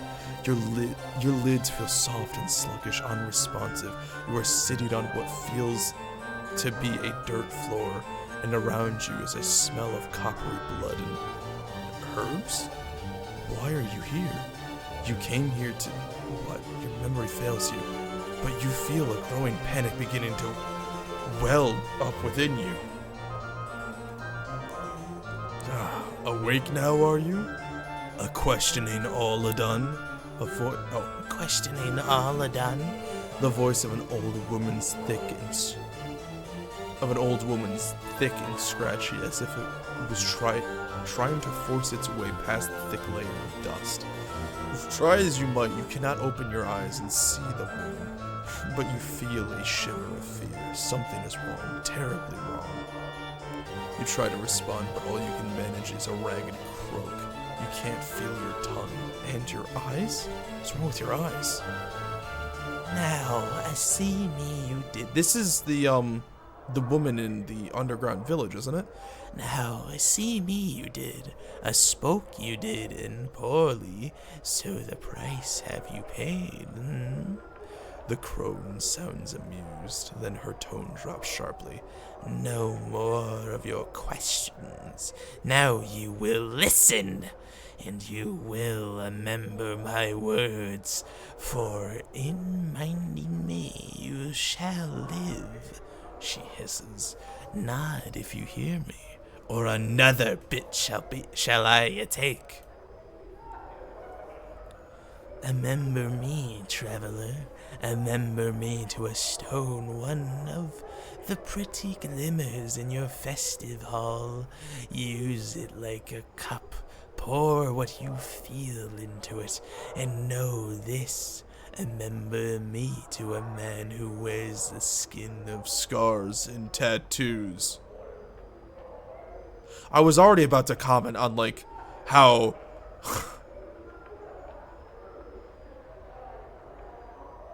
on, like... Oh, no. who seeks memories but has misplaced them. If smart he is, he will know the knowing of me. Oh, it's definitely Ravel. Tell him to find me, or if I am not to be found, tell him to come to the Glimmer Stone. We shall speak, my precious man and I. The woman pauses, then hisses again. Nod if you hear me, ragged thing. Ah, pretty polite to a listen so long. When he comes to the Glimmerstone, tell the man to speak my name, and your pain shall not have been in vain. The crone's voice trails off as if distracted. You try to speak again, but there is only a sick gargling noise. What happened? Who is this person? Why do you begin to feel yourself slip into unconsciousness? Ravel, it is I! Updated my journal. There's silence. Ravel? Ah, my precious man. There is the slow shuffling of feet, and you... Oh, there is the slow shuffling of feet, and you feel a sharp pinprick in your left eye as you gasp, and suddenly, barely you can see with your one and only eye. You lie in a gray hut upon the dirty floor where your bright red blood has seeped into the surrounding gray dust. Your arms are gone, your legs have been hacked off at the knees, yet you feel numbed and there is no pain, only fear. Oh, that's a good line. There is no pain, only fear. That's a good line. There is someone above you, someone looking down on you. As you look up through your bloody blurred vision, you can see a horrid bluish gray face grinning with yellow tusks. Ravel is pleased, wondering if this messenger would make it, for weak he was when his bits were placed on my plate. She holds up a talon in front of you, and impaled on the tip of it is the eyeball, the right one. Yet to the festive hall he returned, it seems, and our time together he shared, and now you have come. Success. Ravel, I have many questions for you. The crone shakes her head, your blurred vision seeing 3 images at once. Her grayish hair is like brambles drifting down her shoulders. No, only time for answers does Ravel have. And she has no time to waste with your guess questions. Know this, and in the knowing grow strong. You must find me, my precious man.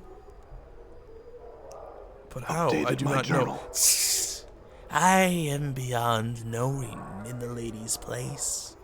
Know, shh, and listen to Ravel. Now. Excuse me. There is much you must do to find me. 3 things you must do. Find the door, know the key, then unlock the key. The door is not a finished thing, at least, when I last gazed upon it. But in the passing of time, perhaps now well wrought it is. Go to the place of forges and steel. Perhaps there you will find the door that takes one to me. What is the key you speak of? To know of the key. Okay, so I feel like this is the painted door that we came across to get to the lower ward. The fact that she said no like this makes me think of Dagon. To know of the key speaks to one of the knowing ones. Many there are in the festive hall, many, yet only one there who knows the knowing of what the key is that you need. Loosen his tongue, and many secrets shall spill forth. When you say unlock the key, what do you mean? A knowing the key is not enough, so Ravel thinks. Knowing it and unlocking it, two different tasks that must be joined. For a time, a thing knows not its nature, but you are no stranger to that. Ravel cackles, a long, hideous cry that fills your ear. Oh!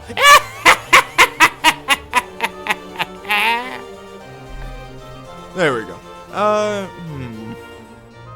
How am I talking to you? This was the first thing that popped into my head. Of stones and experiences and telling will Ravel do, but not the telling of how she speaks to you now. She speaks soothingly. Many are the branchings and twisting of Ravel, and many are her secrets.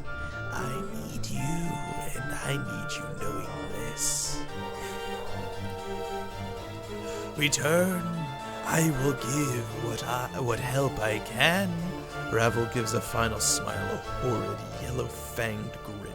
A blackish tongue darts from her lips and lingers at the edge, teasing.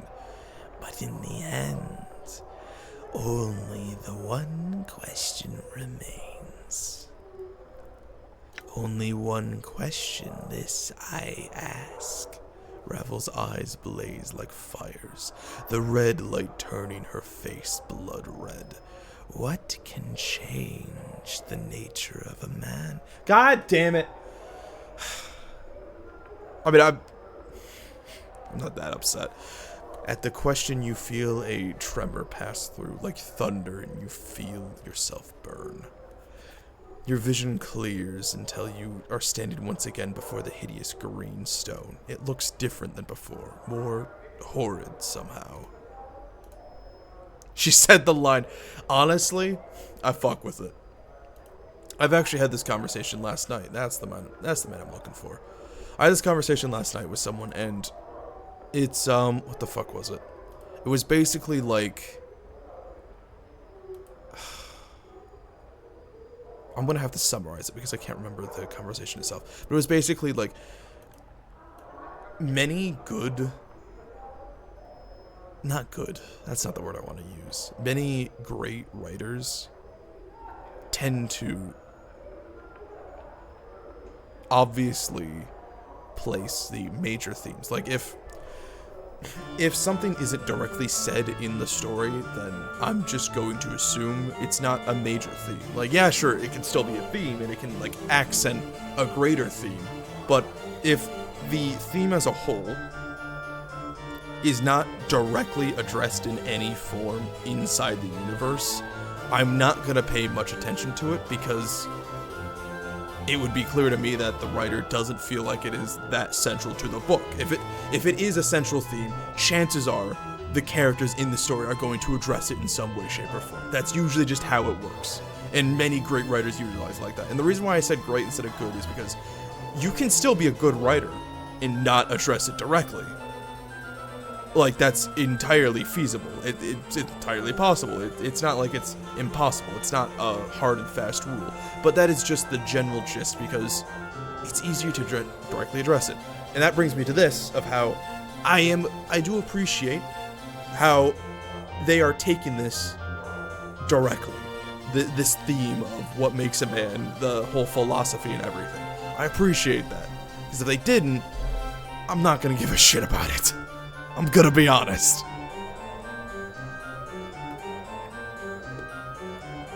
It was this week-long hunting trek across the forest of Arborea. That's the first time a Sensory Stone title had a name. You're standing in a circle of white tents deep in the woods somewhere. The trees around you by far the largest you've ever seen. Suddenly, though, there's an old prickling sensation at the back of your skull. Your surroundings melt into a colorless smear, then slowly resolve into what looks like the interior of a large gray sphere. Across from you stands a figure almost identical to yourself. His eyes flash in the half-darkness. A mad smile splits his features. I knew you would come. Greetings, of course. Oh, greetings, greetings, so good to see you, he sneers. I bid your murderous tongue to be silent. That's right, Murderous. your pretend innocence is It's laughable. Who are you? Oh, don't you know? Didn't all those filthy, lying, thrice-be-damned journals tell you who I am? Those journals that are so conveniently left for me when I awoke? Oh, those journals that called me an incarnation? Ha! Burned them all, I did. All that I found. So you're one of my earlier incarnations? He crosses his arms and looks away. If you'd be stuck in such trash, yes. What did those lying journals say? They spoke lies, lies, lies, and nothing more. Filth about a man who forgets himself. Other incarnations of preserving their experiences and writhing so later lives could benefit. Thieves! It's my life, mine! You... Hold on. Yeah, excuse me. Apologies. I should have taken a fucking pill. You all want to steal my body, and you won't have it! So, that's the same thing. Where am I? Oh, this? He gestures around him, snickering. Just a little trap is all. I realize that killing you, body thieves, might not be enough. I might have to trap you, ensnare you for eternity. You may have realized by now that there's no way out of the sensory stone. I was about to say that. You may have realized by now there's no way out of the sensory stone. Your mind is locked here. You'll note that rather sparse surroundings I've left for you. All to help the madness set in good and quick while your flesh rots away. I have some questions. I'm gonna react to this calmly. Your earlier incarnation crosses his arms and looks away indignantly, save for a few more tufts of hair on his head. He's identical to you. Even his arms have most of the tattoos yours do. How did you make this trap? Can't you tell that? It'll never be replicated. The magics used in this creation were lost, even to me. Clever it is, though. One of my experience hidden beneath the other, so that no flesh but my own could set it off. It's getting really hard to try to emphasize each of these words. But if your flesh sets it off, wouldn't that mean I'm you? You've trapped yourself. I've trapped myself, don't you see? But that's not... You're one of the... I thought I put in safeguards. How could you... I'd be so foolish. He wrings his hands together, biting his lower lip. How to get out? How? I've forgotten. Wait, am I the only one who can release you? And that I will not do. If you are I, then you can release yourself. Easy. Oh, hello. Oh. Bye. The base of this aquatic blue stone has been sculpted so it appears to have melted into his pedestal it rests upon. A stream of perfect azure tears drip down the sides, framing the inscription beneath the pedestal. Oh. As you place your hand upon the stone, its surface ripples beneath your touch. A chill washes over your arm, like plunging your hands into a mountain stream. As you close your eyes, you blink and reopen them, your eyes brimming with tears, and you are overcome with a terrible sensation of drowning. As the sensation rolls through you, there is a stirring in your breast, a hunger, poisonous like a serpent, biting into your heart, until you feel as if your breast will explode. You want desperately to steady yourself, focus, but all that comes to your eye is tears. You raise your hand to wipe away your tears. Your hands are soft, delicate woman's hands. They brush the stray tears from your cheek and cup them in your hands, each of the tears like jewels shimmering in the light. The lights are cast by candle globes that drift through your sanctuary. You have come to this place to gather your thoughts, to reflect on the past with an eye toward the future, to cleanse the mind before the coming journey. Yet, you cannot concentrate. Your thoughts remain in the present, trapped there by the terrible feeling that writhes in your breast. What does this mean? It's just anxiety, bro. Straight up, you're having a panic attack. You close your eyes, but his words echo in your mind 100, 1,000 times. Will he ever return? The sound is a whisper, an echo. Only you. You hesitated at the brink of the time's door, and he must have thought you afraid to go. But you were not. You were afraid to stay. And the fear, the serpent writhes in your breast again. Stop saying breast. Its fangs biting into your heart. Why did I say heart like an Irishman? Filling it to bursting with its poison. The tears come again, running down your cheeks in streams, his words echoing. Your eyes snap I like that. Your eyes snap open, and it's his voice. You whirl and you gasp. He stands powerful in the shadows. He strides into the light of the drifting candled globes, and you feel the serpent writhing and dying. He returned, his face stern, but somewhere in those features you can almost see his pleasure at seeing you. After all, you returned. Only you could help me die. Oh. You speak, Dianara, yet it is you, gray-skinned like a statue stridled. Oh, shit! Striding from the light. Why the fuck? Okay. Were the Sensates specifically wait, no, was the Sensates... Was the Society of Sensation created by me?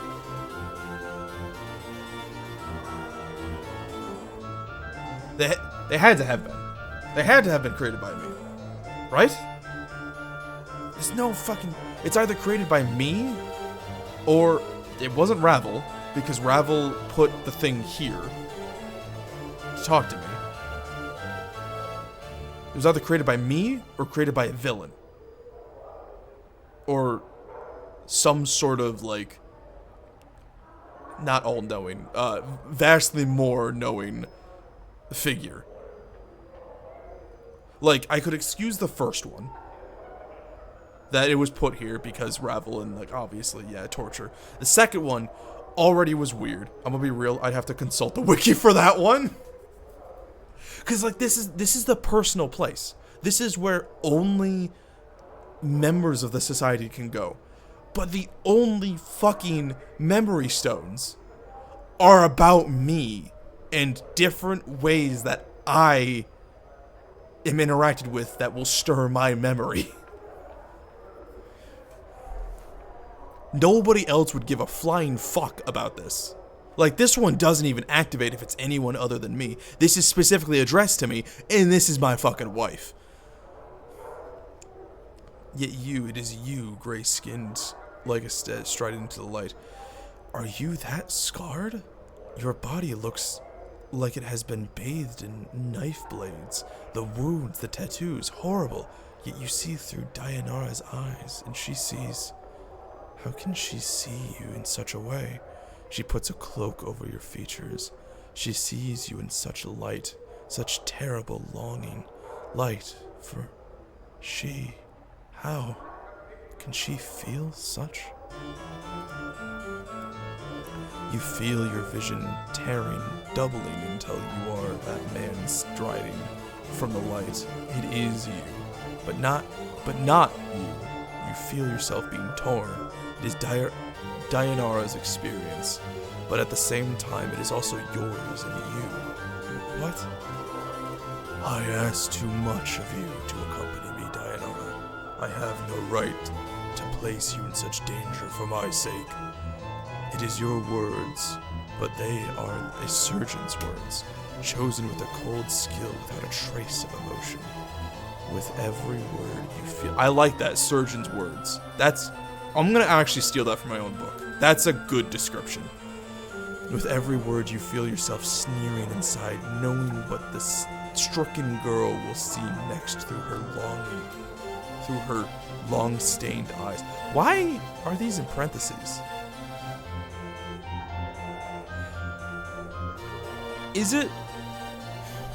Are the parentheses signifying this is the experience, like all of these regular words are the experience, and then the extra in parentheses is me projecting what I know onto the experience, the extra knowledge that I have, because that's fucking interesting. I really like, that's really cool. Aizen, who are you? That person? That man twisting her with her words? Not knowing how powerful they are to her? Like bolts from a ballista piercing her breast? Stop saying breast. Yet she sees only relief at your return. How can she feel and not know you mean to? I have come to ask for your forgiveness, Dianara. No wonder she was fucking pissed at me. I shall return to you as soon as I am able. Your vision tears again, doubling and bleeding, until you are facing yourself again, trying desperately to speak, to warn Dianara that this is not a man, but a creature that kills for his own needs. He doesn't care about you, Dianara. You're a tool to him. A tool he needs to. But Dianara speaks, and you can't stop her. I would place myself in 1,000 dangers, embrace eternity for you, my love. I am not afraid. Listen to me. I will accompany you through the plains themselves should bar the way. You feel yourself shattering. Relief and satisfaction. His satisfaction at her words. Knowing she would say them. Always knowing. And her admission of love is like the slamming of a portcullis, crossing your heart, trapped. She is yours, but you must be certain, so you drive the nail home. The way is dangerous. You will have to be strong, far stronger than you are now. Swimming through her mind, relief, the wave of relief, the end of longing, yet longing for him more at his words, not noticing his manipulations. All you need to be is strong. In his path, be as one with yours. Your thoughts are like fires, for you can be strong, stronger than he knows. You know no fear. You would die for him. I can be strong, my love. I will. Her words slide off of him like water. Oh, that's a good one. Oh, I like that. I really like that. I'm pulling out my journal. Hold on. Is there an empty page anywhere? This one is.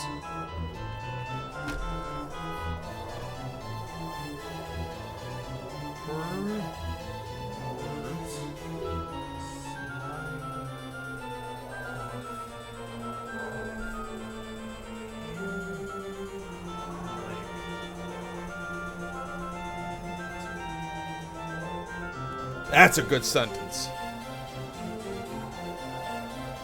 I'm gonna leave no context. I'll either remember it or forget it. It's gonna become another wizard schizophrenic scrawling in the journal. The serpent in her breast. Stop saying breast. Just say heart or chest or something. Stop it. Making it weird. The serpent in her breast, the one piercing her heart with its poison, has been replaced by this serpent in the flesh. She sees nothing of this, and his next words are planned carefully, so carefully. I can't say if we succeed, Dayanara, but I'll do my best to protect you, and I will expect nothing less of the same from you. You may be required to make some sacrifices. At that final, terrible word, you feel yourself being torn apart. He means her harm. He means you harm. For you are her, and he means to hurt her. Yet you need her to be harmed, and you want to scream. Scream at her that she is in danger. Run, run, Dayanara, for her eyes unmake all things, and, of course, my love. Life is sacrifice. This is what I have learned. You, she, her. You speak the words, and in it, you feel yourself dying inside. You are a spectator, and you have watched a woman die. For the words are a death sentence. Yet still as she speaks, unheeding, uncaring. Updated my journal. I left a legacy in my father's keeping, my love. Ask for the 6th, the 3rd, the K, and the S. In it, I bequeath everything to you. It's not much, but with it I left you, him. A wave of irritation washes over you. You clench your teeth to prevent the irritation from crossing your features. She must fuck. She must always continue to prattle even when you do not prompt her. No, keep the irritation inside. Only a trace slips out. Come now. I cannot die, Dayanara. There is no need for such foolishness. She is overcome with fear. Fear that revolts you. And the fear wells up inside her. You as you watch him frown, and you hasten to correct him. He must know the reasons and know the wisdom behind them, so he is impressed with your planning. Speak before he turns away. Updated my journal. I know I often act foolishly, my love, but you said yourself that you can forget things if you are badly hurt. There are things in the legacy that could help you remember should you forget yourself. You coldly regard her through your eyes, tracing your gaze along her furrowed brow, wrinkled with worry, desperation. She has acted as you expected, yet there's something in what she says. Perhaps, yet I hope nothing in this legacy is of value. I do not want you to leave any things here in some safe that could be of some use on our journey. Her illusion is shattered. Just for a moment you watch, silent, as the emotion falls to the ground, splintering like silvered glass. Of some use, such a casual statement, yet even Dayanara sees, and you hope, just for a moment, you hope that she sees him for what he is. The serpent. The serpent. And your hope dies, as in Dayanara's eyes, the emotion is rebuilt. The slivers being drawn from the ground, the illusion rebuilt, but the slight sliver of pain remains. He thinks you have done something foolish, yet you did it for him. You must make amends, but how? You must convince him the legacy is unimportant, but it isn't, it is everything. The legacy, my love, it It just has a few things to help you remember. The scythe of words falls on Dianara so quick, so sharp that you cannot follow this arcing path. A legacy? The things you do, Dianara, such romantic gestures. No matter. No, Dianara, you have driven him away. Again, like you did the night before. You feel the serpent stirring again, reborn, curling around your heart. There is the softest of hisses, yet he does not hear. Would you wish to leave a legacy, my love? For yourself? Or for anyone who would want to?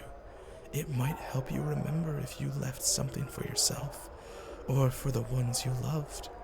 The word scythe falls again, terrible and swift, yet this time the illusion holds, and the serpent is cloaked. The serpent is cunning, and it should not reveal itself until it strikes. A legacy for myself? A legacy for myself? Not likely. The things I would leave for myself would not be safe in some advocate's office. Dianara, but enough of this. I must leave. He is leaving. You must make him remain. And the experience swirls around you, terrible, the sprawling toward the final scene, the question she wants to ask. Don't ask it, Dianara. Don't ask it. Be silent. Be silent. My love, before you go. His anger, his irritation. What now, girl? What now, you mewling banshee? Oh. Before I go? It looks like I am in no danger of that. Come, Dianara. Can't these questions wait for the morn? There is much. She is desperate, drowning. Say it, say it, say it. And you speak. Do you want me to come with you, my love? The rush of emotion dies in your mind. This is the end. The words you are about to speak are true. It is to speak, but the truth is not the truth she sees. There are no lies, only cold calculations. Of course, he wants you to come with him, Dianara. You can understand it clearly, too clearly.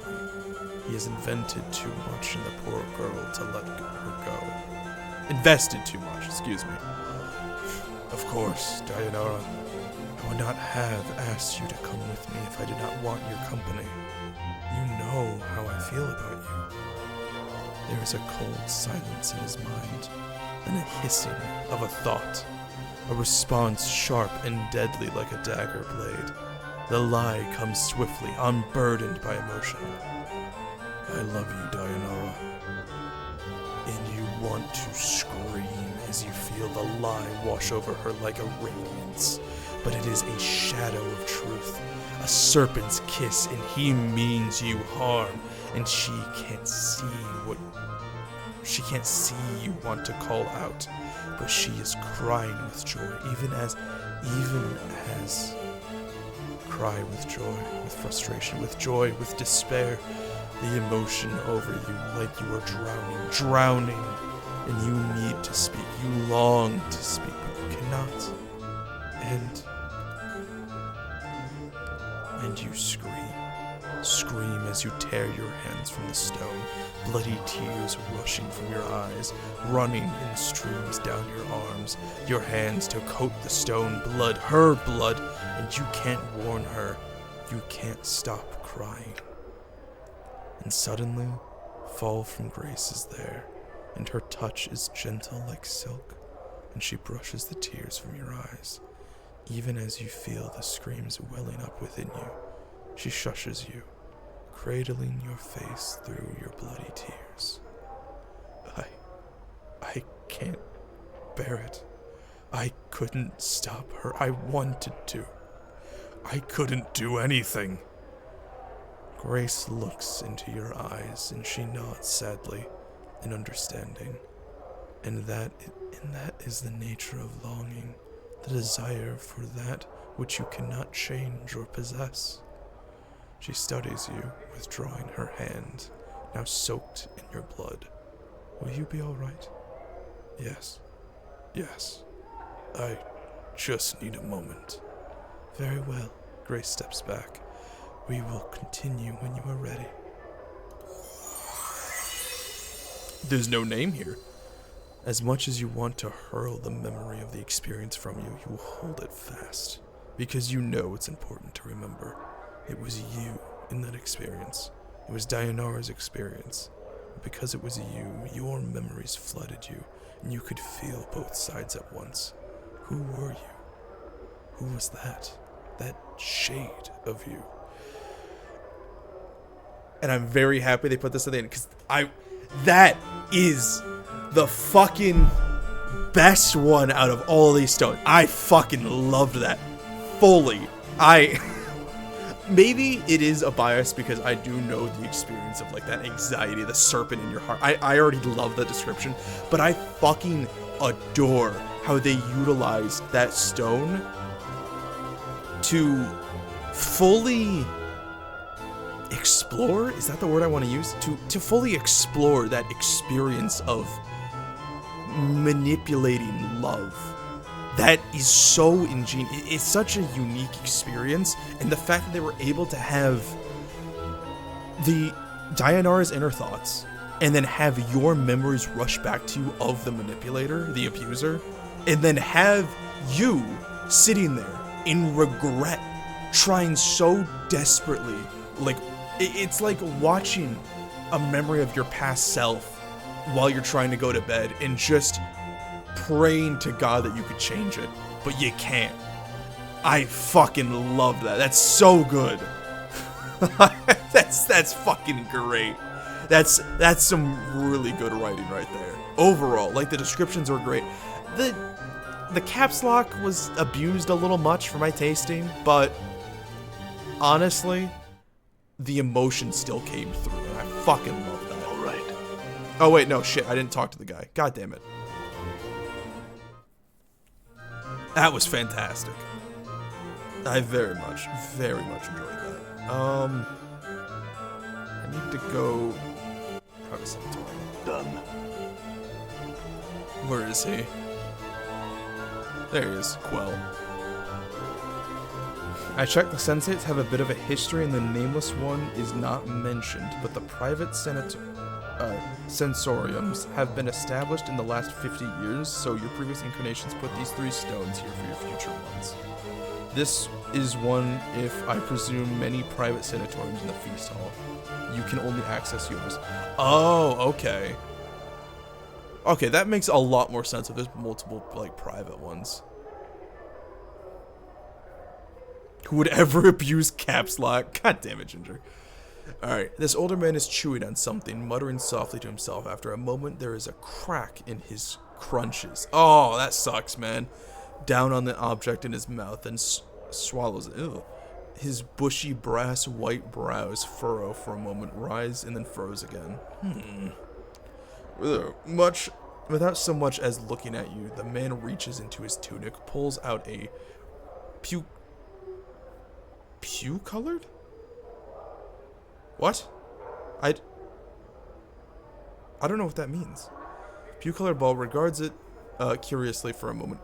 Like puke-colored? Puce-colored? Pussy-colored. Yeah, that's gotta be the word.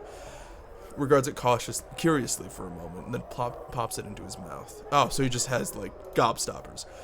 The man frowns and waves you away, then nods to himself thoughtfully as he savors the flavor of whatever he put into his mouth. We have some questions. The man smirks, bites his thumb. Oh, what, dick? Fuck you. Then abruptly pauses. His cheeks swell, and with a violent gag, he spits up a large black fly. What the fuck? Black fly which begins to buzz around the chamber. So he just has like a deck of many things, but it's all gobstoppers. What the fuck?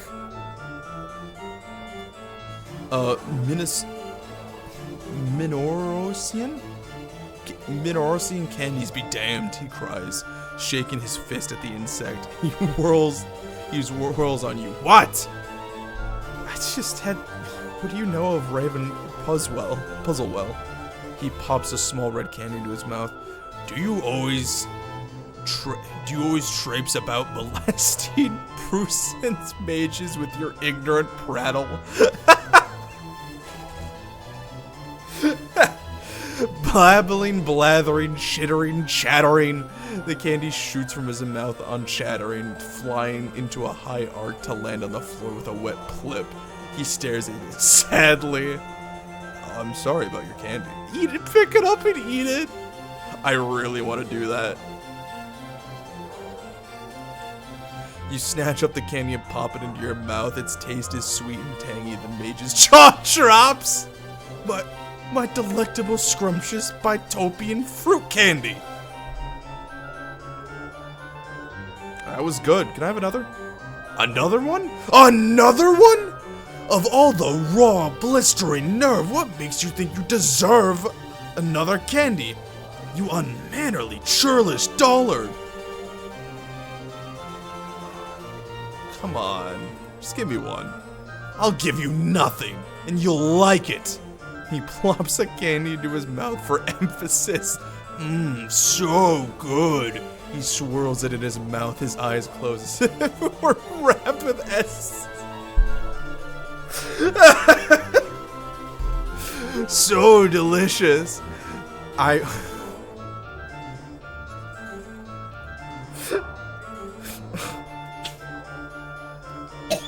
Fuck.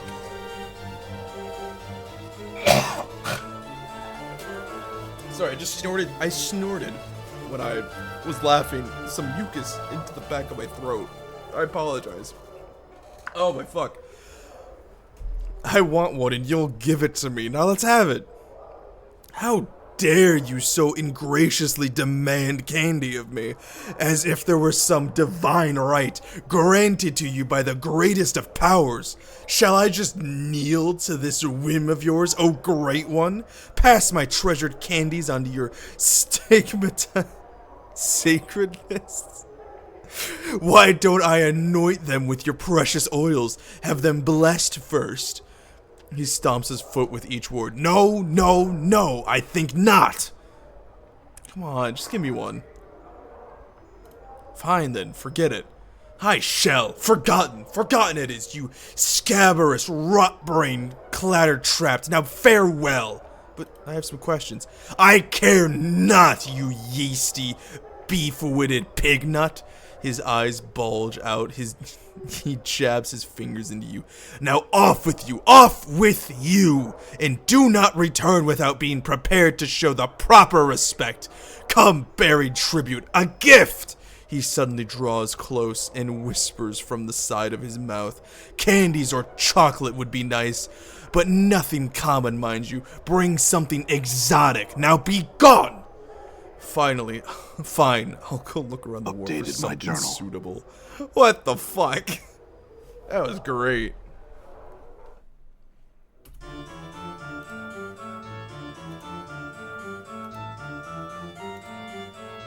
Okay, I don't have... Huh. Done. I need candy.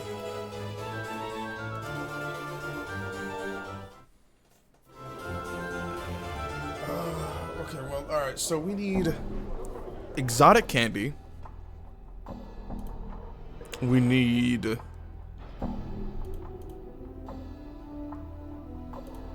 to erase his memory. We need something to split them, which I don't think we're gonna find. We need a coffin pillow.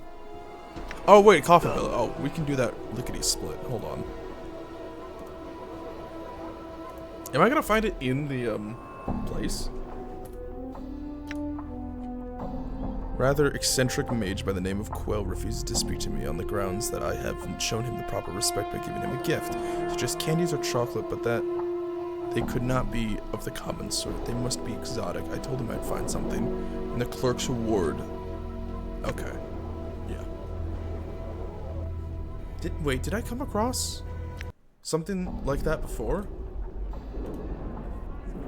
I don't fucking remember.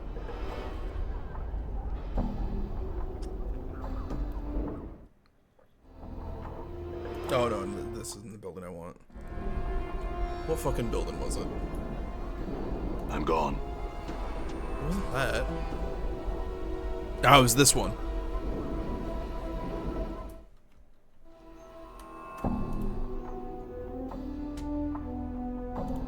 No, I had some other questions. I need to buy a pillow. Not at you. Ah! So you're here to purchase then. I assure you what I do is a labor of love. The real value of my profession is in the building of the coffin.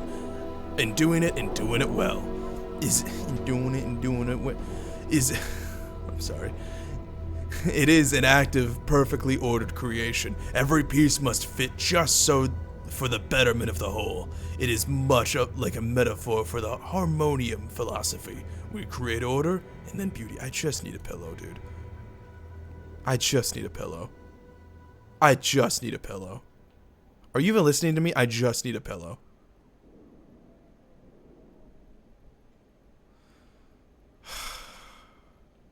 What about the handles?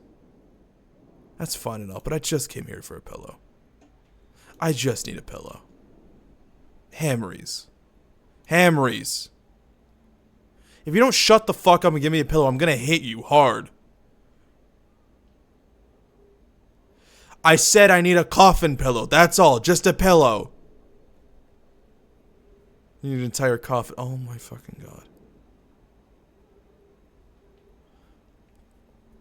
I'm so sorry, but I'm out of stock on pillows right now. I'm gonna fucking kill this guy.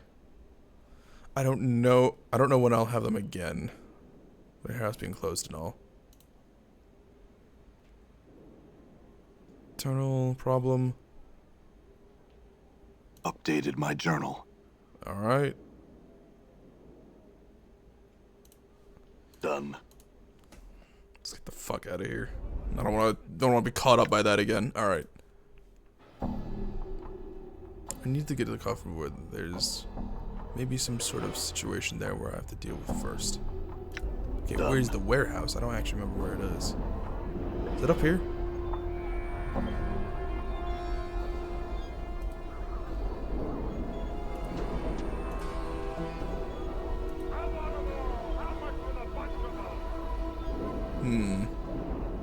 Get your slave over here! Two for the price of one!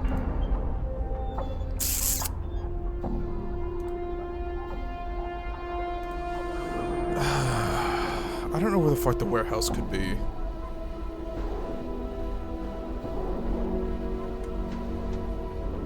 Genuinely no idea. Get your slave over here! Two for the price of one! Oh, I mean, I gotta get the tomb plans from here too. It's probably gonna be in here somewhere. Alright, well, I'm not gonna get that pillow anytime soon. I'm gone. It's already night. Okay, well, we can go back here and talk to some of them just to see how they're doing. Done. Is it Vivian? No, I already did yours. Juliet. Juliet looks at you, hopefully. Well, anything yet?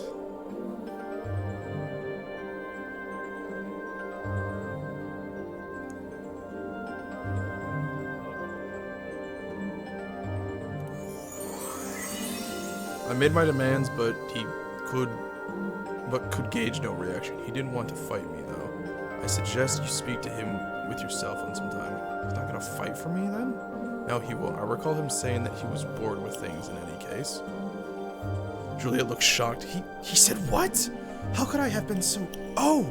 It would appear as if my relationship had troubles so desired, and I merely missed them as my melancholy. God, you're such a...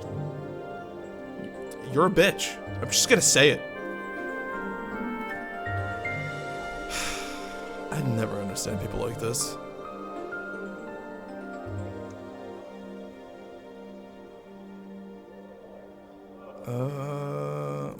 Fuck it. Go through it. Sensei, other question. Tell me about this place. Another question. Oh, 'tis Echo, though. Speak of... she says she swore never to speak again. For one reason or another, I cannot imagine why I don't want to do such a thing. Yeah, she doesn't know. Okay, you were just wholly useless to me. Do I have... Where is the other one? Ah, Delora, there you are.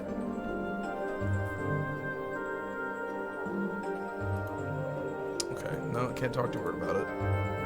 Echo! Echo, hey! Burnished copper, a translucent white truss.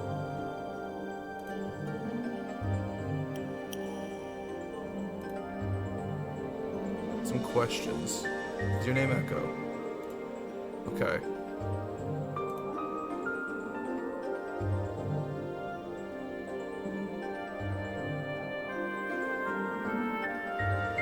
You silent because of a broken heart. She smiles pleasantly, then shakes her head.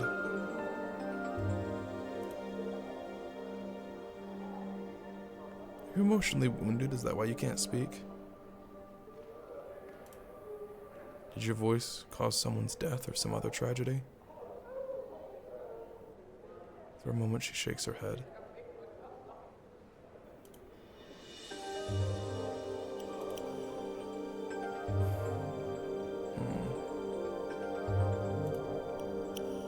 So it's none of those.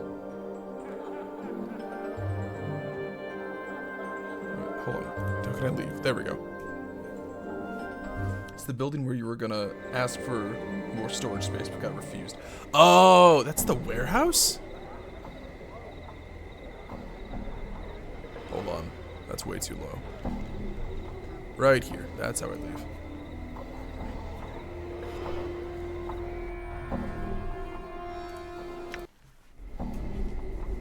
I'm gone.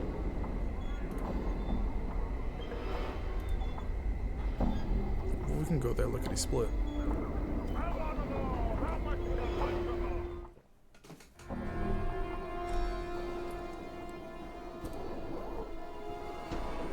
Let me just go around everything. So, how long will you be traveling with the succubus? As long as I am permitted, I suppose. Well, you're not permitted. I don't trust you.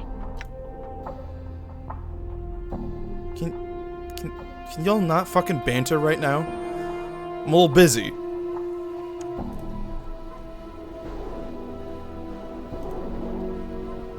And I don't have a pillow, alright, and I'm also...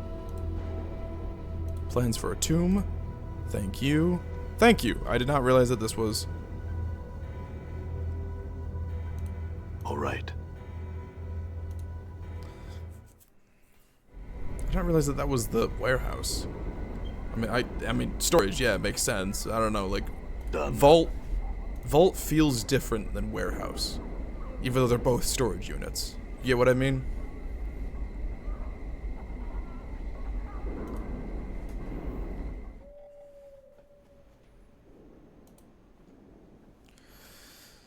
Yes, I've dealt with the situation at the warehouse and got the tomb plans. I picked up the Updated my coffin journal. pillow as well. Oh, I appreciate that it's both in the same thing. Well done, Cutter. As I said, you may keep whatever you recovered from the warehouse as your reward. Thank you for the help. Farewell. Done. Don't want to ever talk to you again. All right. Okay, tomb plans, dream pillow. There are plans of some custom-made tomb. Stenciled proudly across the top edge. It says use. I'm very timid to use it.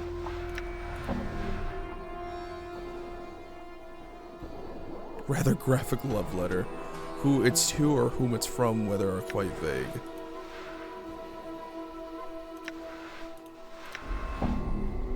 The plans would make more sense if you were in the tomb itself. You could make direct comparisons between the plans and how they were implemented. Okay, so we gotta go back to the tomb then. We'll do that maybe next time. And now it's already day.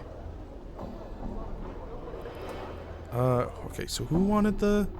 Oh, fuck. That... It was back this way. Fuck's sake.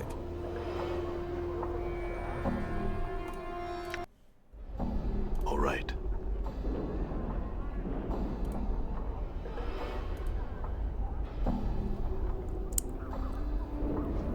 Speaking of companion interactions, ask Grace to read what it says in your bag and ask her about Mort. Then talk to Mort for an upgrade of a quick save. But quick save just in case. Okay. I'll do it after we do the dream thing. In 1 second. I'm gone.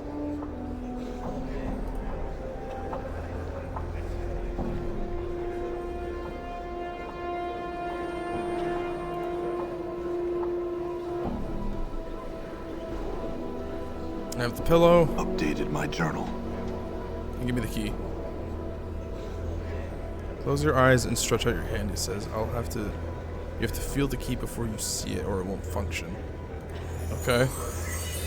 You feel a touch in the palm of your calloused hand. At first you can barely feel it, but it rapidly grows and solidifies in a moment until you finally hear Xander's voice. Open your eyes. Then you do, and a simple black feather in the palm of your hand. My work here is finished. Are you a fucking dwarf? What the fuck kind of crafting was that? Use that key on the leftmost door. The foundry in the dream building will open for you. Updated my journal. I'm not gonna question it. Dwarves are mysterious people. You don't question it. You don't want to piss them off. Or steal their gold. Leprechaun was such a weird fucking series of movies. Alright. You said leftmost.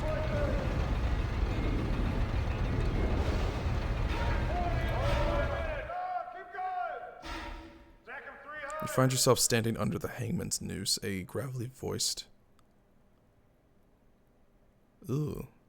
Gravelly voice cackles out of the darkness. You dream again? Again? Again! Your body seems strangely light and airy, like you've lost control of it. Like the winds blow you where they will. Oh. What the fuck? You find yourself floating through a maze of twisted plants and black barbs that tear at your insubstantial body. The creature of nightmare pull themselves from the ground walls and rip at your flesh. Their furious attacks drive you into unconsciousness. What the fuck?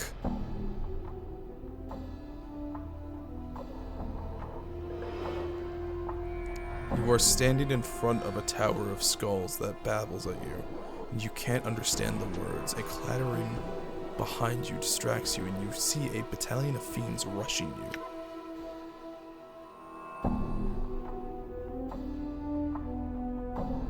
You are standing in the maze again, and the stench of death surrounds you. You know you have killed all of them. The cackling voice breaks in once again. Oh, my pretty little puzzle. Oh, it's her. Oh, my pretty little puzzle. You have killed these and so many more that I have lost count of them all. You are stricken, mute, and cannot reply. Oh, you are stricken, mute, and cannot reply. Come to me, my poppet. Come to ravel in her black barbed maze. Come dream with me. Fuck that. Alright. I'm out of here. I ain't put up with that shit no more. Fuck you. What do you think of the news around Wizards of the Coast D&D game? Which one? I didn't hear about any D&D game recently, but like, there's so many already. I don't know which one you're talking about. Alright, so, who'd you want me to talk to? Talk to Grace. Yes?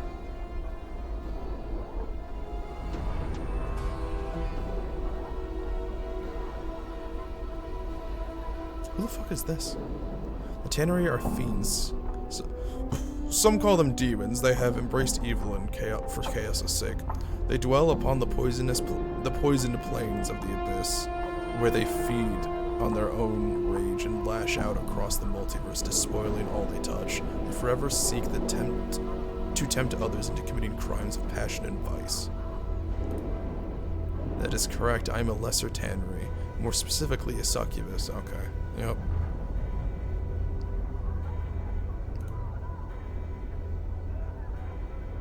Yes?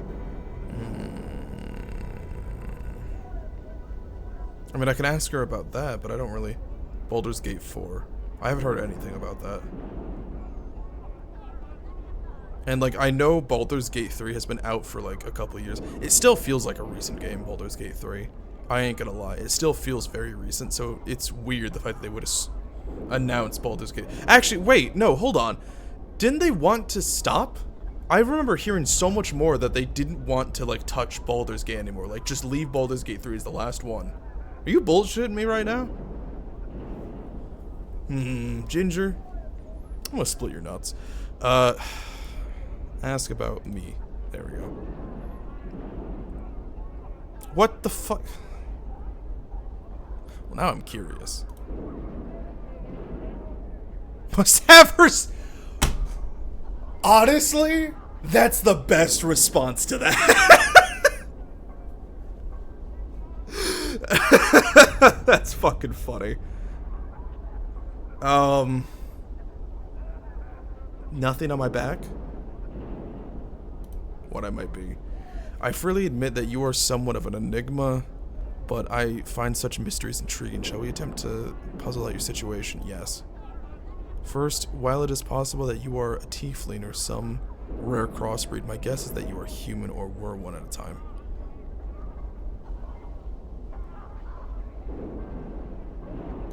Alright, go on. Your appearance is approximately a male in his early 30s, and the stitching and scar tissue make an exact determination difficult. Tell me about it. The key to your past is your memory, and it seems that certain locations, events, and people trigger seemingly forgotten memories. It would seem to be in your best interest to visit as many locations as possible and speak to as many others as possible. In short, experience your universe as much as possible. Sanet's advice, eh? A bemused smile, yeah. I would not advise it if I did not practice it. And if you did not already know it to be true. Okay, well, you're not helpful. It's made by Wizards of the Coast directly, and the lead director is Corin Bush, director of Dragon Age Veilguard. So they gave the licensing to another company?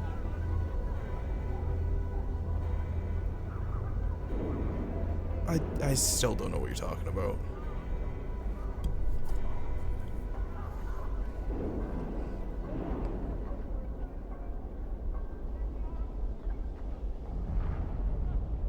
Built a tomb to try and kill them. I built a tomb trap to try and kill them. According to an inscription in the tomb, he's been coming after me for, well, as long as my incarnations can remember, it seems. Then, whoever the killer is, he's lived very long time to have pursued you so long. She taps her chin for a moment. Could the killer be immortal as well? Possibly. I'd like to know any other thoughts you might have. Well, shadows keep coming to kill me. I have a feeling they're following me. I don't know why. Shadows? Silent for a moment. Shadows are shades of the dead. They do not tend to hunt. They tend to lie in wait for victims. Curious.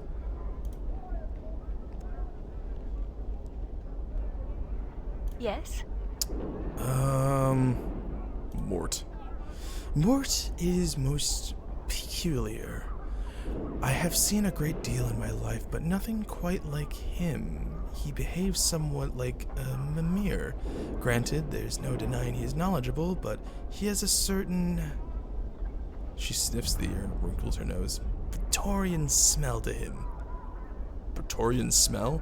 Yes, but not a Betesu. At least of any variety I've encountered. The smell alone, however, makes me treat the skull with caution. What do you mean when you say Betesu and Praetorian? My apologies. Baator is one of the outer planes, the home of the race of fiends called the Betesu. They are evil creatures, yet they are organized and lawful in many of their behaviors. Some might call them devils. They believe in contracts and hierarchy. In many ways, they are like evil bureaucrats, so just bureaucrats. What are you saying about a Praetorian smell? Yes, he's but he's not a Betezu. At least, not any variety I've encountered. The smell alone. Okay, yeah. Mirrors are encyclopedias of knowledge. The owner may ask them questions and they possess the knowledge. They will inform the user of what it knows. In Borders Mimir? I don't believe so. More lacks the silvery metal that Mimirs customarily have, and he seems to have an attitude of his own. Such qualities are not present in conventional Mimirs. He may be one, but he's unlike any I've ever encountered. Moore told me he's a Mir. Did he?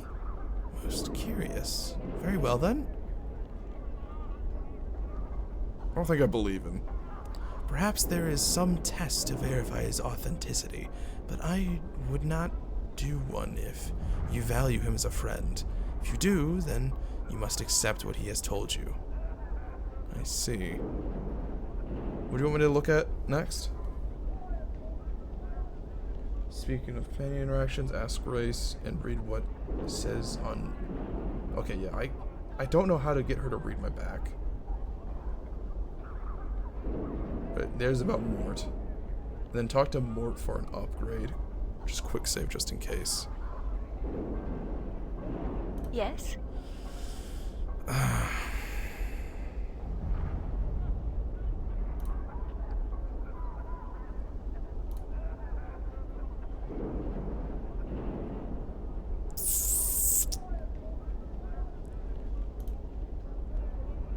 Yes? How the fuck do I get her to read my back? Was the Coast gave the license to Larian Studios to make Baldur's Gate 3 after seeing how much money Larian made, they decided to make it themselves to get more money? Oh, that's cringe. Actually, you know what? I'm gonna look this up right now. Look through her other dialogue.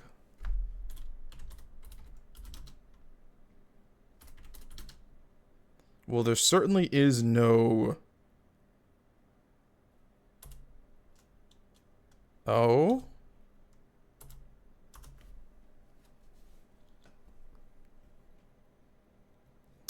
Top result is Larian nearly made Baldur's Gate 4. It was partially playable and something that you all would have liked, but the studio didn't want to spend another 3 years on it. And that's on Reddit. So that's hard to believe. Oh, wait, no, actually. Oh, wait, hold on. It has a link to a PC Gamer article. Okay, so that's not what we're talking about.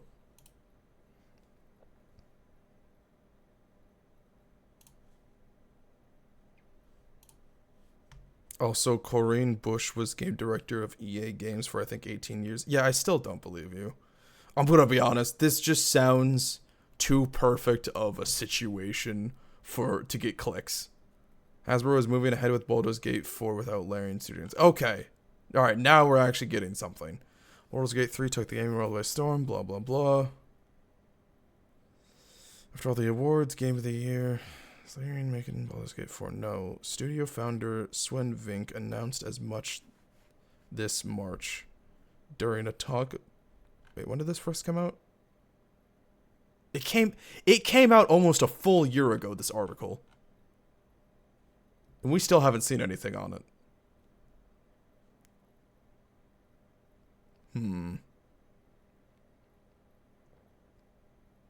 Which everyone is expecting us to do.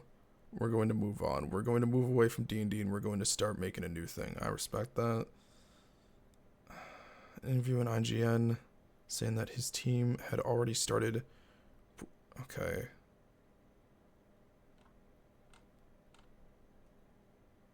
So what is Larian making after Baldur's Gate 3? Okay. Will there be a Baldur's Gate? Probably. And even if not, Wizards owns the rights to any characters introduced in Baldur's Gate 3, so the company could produce... Okay, so this article is just saying theoretically that it could happen. Are you fucking serious? Dragon Age director Corin Bush reportedly not working on Baldur's Gate 4. Ginger. It literally says not in the title. My brother in Christ. As reportedly not directly. Hold on. You just deleted it, motherfucker. Yeah. It was a rumor because it's just too perfect of a situation. Oh, Larian Studios doesn't want to work on it. Well, you want to know who does want to work on it, guys? The guy who worked at EA. Yeah, get some clicks. Fucking stop believing everything you read online. Come on. We're better than this.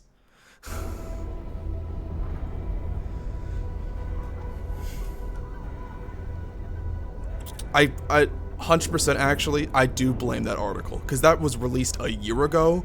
And it has the title that they're working on it. And then if you actually read the article, it says, I mean, they still own the right. The people who didn't work on Baldur's Gate 3 still own the rights to everything in Baldur's Gate. So it could happen. Fucking, I hate news companies so much, man. It's so stupid. I fucking... it infuriates me. It changed the last 3 weeks on and off. That sounds about right. Alright, go through her other options. Is it name?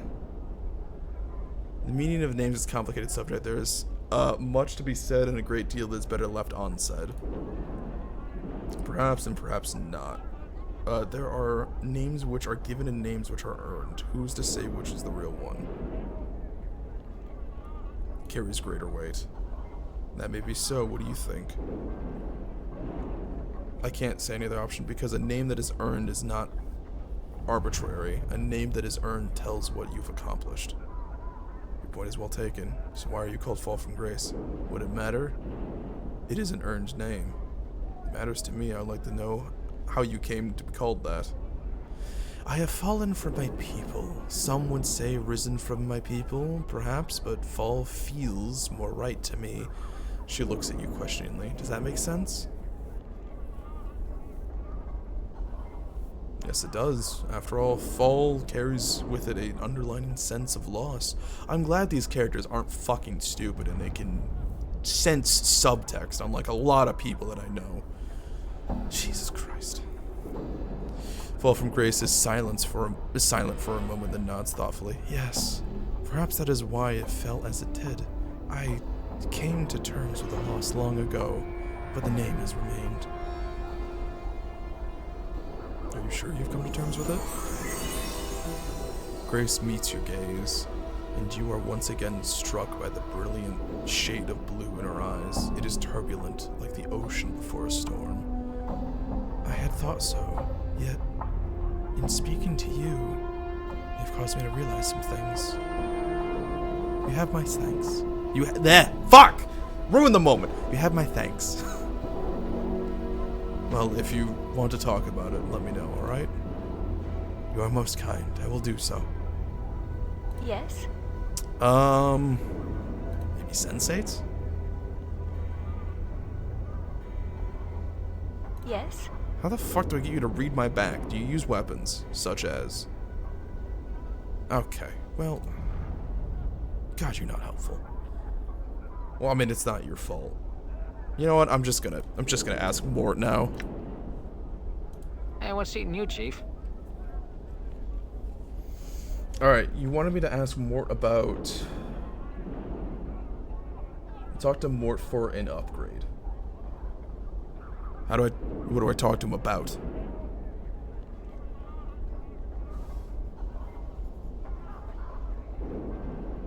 You said you're a Mimir, right, Mort? Yeah. A Mimir's a floating encyclopedia. You put information in, you get information out. But why aren't Mimirs made of silvery metal? Or aren't? So? Maybe some are, but I'm not. And there's stranger things on the plains than that, Chief. I don't think you're a Mimir, Mort. What are you? What's with the interrogation? What do you know about Mimirs anyways? I know enough to think you're lying to me. First, you bit about the missing line from my back, saying not to trust you, then this. What am I supposed to think? Okay, I'm not a Mimir, but I know a lot of stuff, so might as well be one. What are you then? I'm a floating skull who knows a lot. What about that Batorian smell you have? What would you know about a Batorian smells like? Unless, hey, you've been talking with that Tenari, haven't you? What does she know?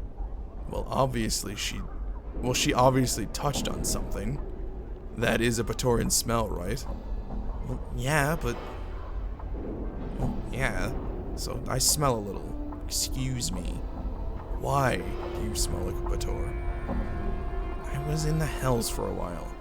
Kind of a long while.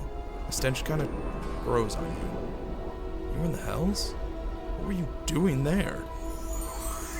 See, well, there's this pillar on Avernus, the first layer of Bator.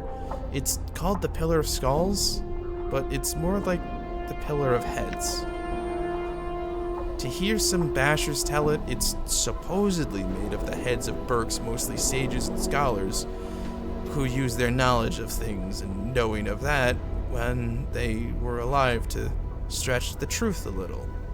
So much that they might have hurt or killed someone by doing it. And, well, I died. I ended up there. Funny, huh? Not really. Mort goes silent for a moment. Yeah, you're right. It's not funny at all.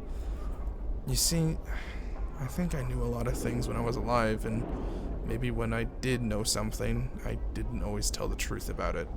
I'm thinking that when I bent the truth once or twice, I may have led to someone getting penned in the dead book sooner than they should have. Can you remember who? I can't say how I know it, Chief, but I think it was you. At least once. The thing is, I can't remember what happened. I don't even remember being human, or what I was even like before I woke up on the pillar. Why did you forget? I mean, I doubt he fucking consciously forgot. 4 and 6. Oh, okay. Baitor. Oh, thank you.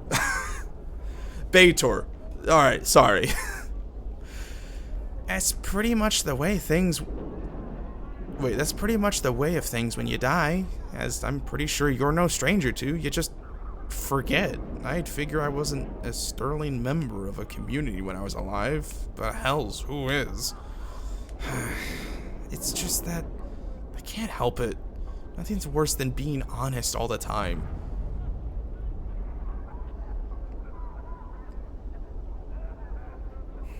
Well, that's true, but you've got to choose your lies carefully. Yeah, you're right. Again. Mort clicks his teeth, the way he does when it reminds you of someone drumming their fingers. I guess just all that good and evil and lying and cheating catches up with you. When I got penned in the dead book, it was my turn to pay the ferryman. How did you escape the pillar? Updated my journal. Well, you helped me, Chief. When you showed up at the Pillar of Skulls, I pushed my way to the front. My obvious know-how and charm attracted your attention. I knew that I was the head that knew the most. You knew that I was the head that knew the most, so I cut a deal with you. Deal? As Mort speaks, your vision seems to bleed into a fiery red, and you hear a howling, a horrible screaming tower of voices, chittering, screaming, hammering, all of them begging, screaming to be freed. Mort's voice, faint, almost lost in the horde. He sounds desperate, frightened, and pathetically, tragically lost. You, Skull, speak! The howling voices fall silent, and you watch the tiny red-lined skull, its cracked features cast in a hellish light, turns its eyes at you. Blood and ichor has streamed across its features, and its teeth chatter as if cold. I can't help you. I know what you seek. All these heads, all their knowing, just please, I beg you, free me. Let me help you. I'll tell you everything. Will you? Swear it, Skull. Swear you will serve me until my end days, or here you will remain. I swear.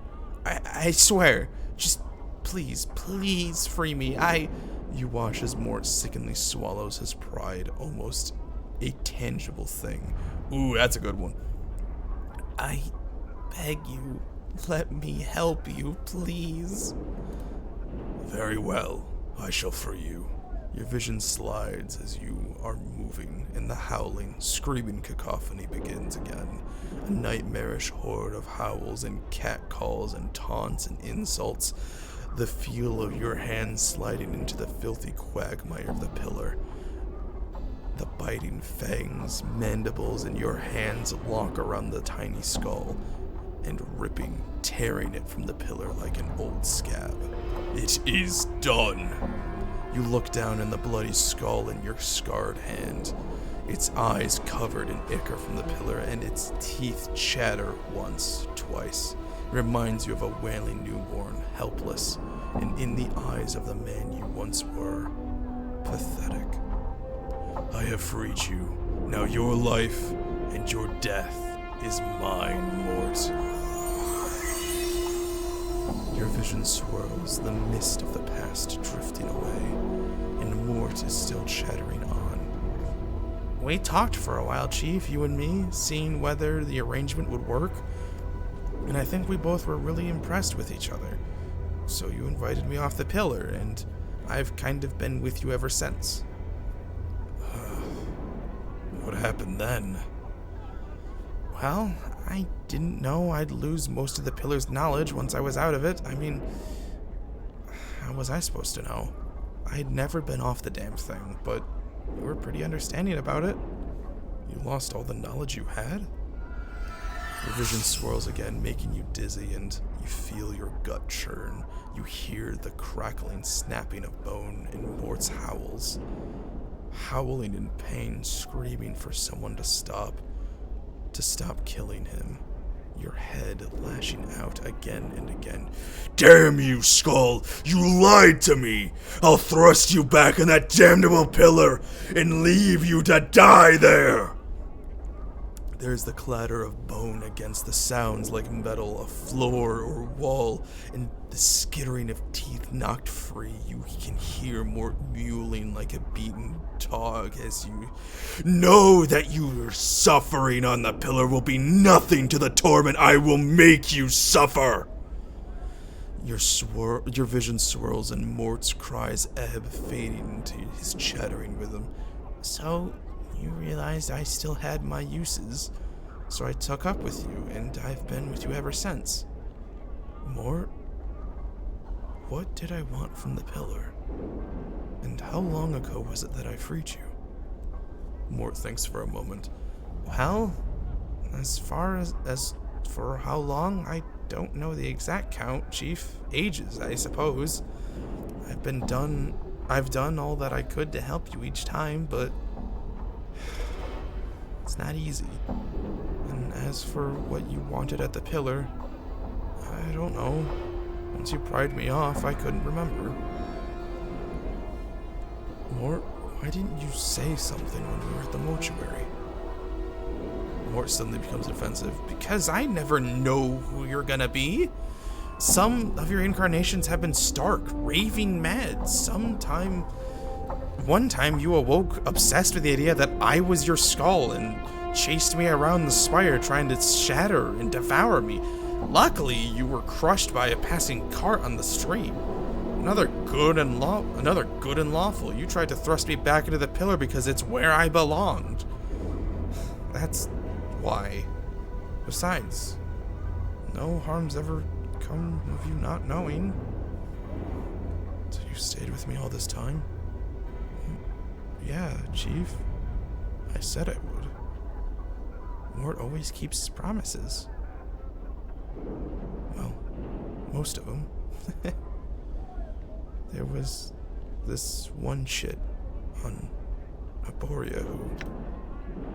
You suddenly realize that Mort's tone has changed. Past the joke, you realize he's trying to hide something. Something about why he's with you.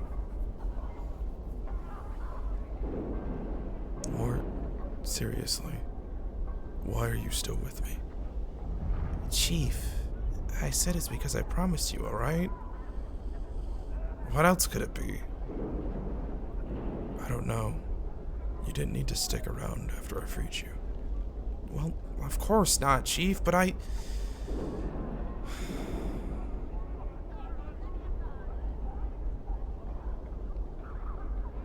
You feel guilty. Because you led to my death so long ago, isn't it? And you've been suffering ever since. Oh, come on, Chief. Me feel guilty? I'm Mort. No, I think that's it. When I came to free you from the fate you deserved, you couldn't help but try to help me. And when you could have left after I freed you, you remained. Because you felt indebted. Mort is silent for a moment, looking at you. Maybe.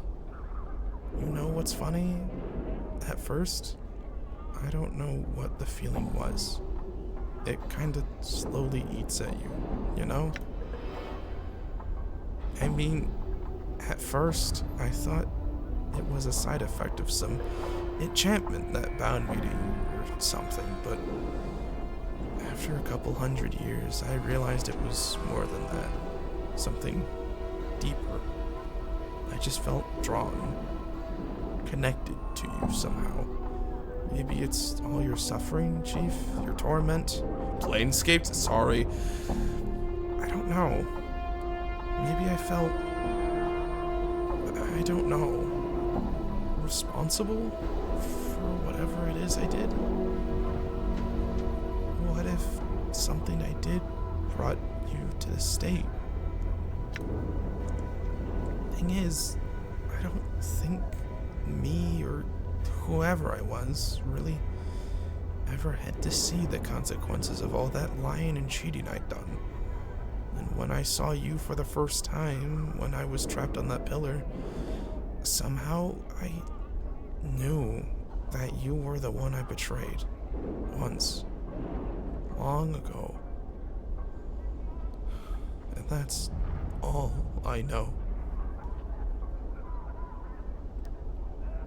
I see. Thank you for coming clean, Mort. Updated my journal. Nah, don't thank me. And to your surprise, his voice seems stronger somehow, more confident. Some of the cracks and fractures in the skull have vanished, as if healed. Nah, the thanks is all to you. I feel like I just had a plane moved off my shoulders, so to speak. Holy shit! I need to wipe away my eyes. That's good. I like a lot of these conversations you have with your companions. These are some very good conversations. And that has brought a tear to my eye. Ugh. You know how I rave of how good the descriptions are in this game? Some of the dialogue is also goddamn banger. What the fuck are we doing? Strength +4, Dex and Con +2. Wait, is that actually? Wait. Holy wait. When did this reach 18? When did my charisma reach 21? What the fuck? I don't remember any of those. Oh, wait, no, it reached 18 because I have the +2, right. Okay. Oh, no, it's Mort. Oh, okay, my mistake. Mort got moved to the end. Wait, all of them rearranged. Oh, I can rearrange them manually. Oh, okay. Huh. Interesting. On Mort. Oh, shit.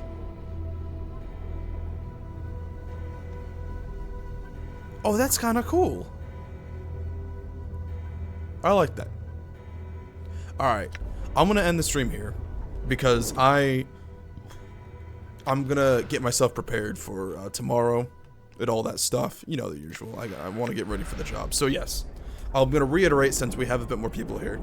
Streams, from now on, expect streams to only be on weekends at noon. I changed my channel description to be all accordingly. Charisma is the thing you did for one of the students that brought. Oh, okay. So yeah, streams mostly weekends. Expect that.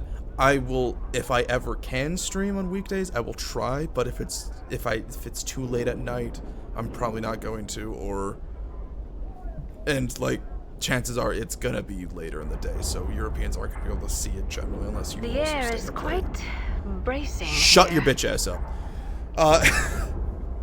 I'm enjoying this game. It was a little rough at the start, but like the mystery was good, and I'm enjoying these like connections that are forming. The writing is pretty damn good so far. I honestly hope it does stay. I'm also surprised that we're actually getting this far. So have a great day, fucks. Don't die. All that shit. Thank you for joining me. See ya.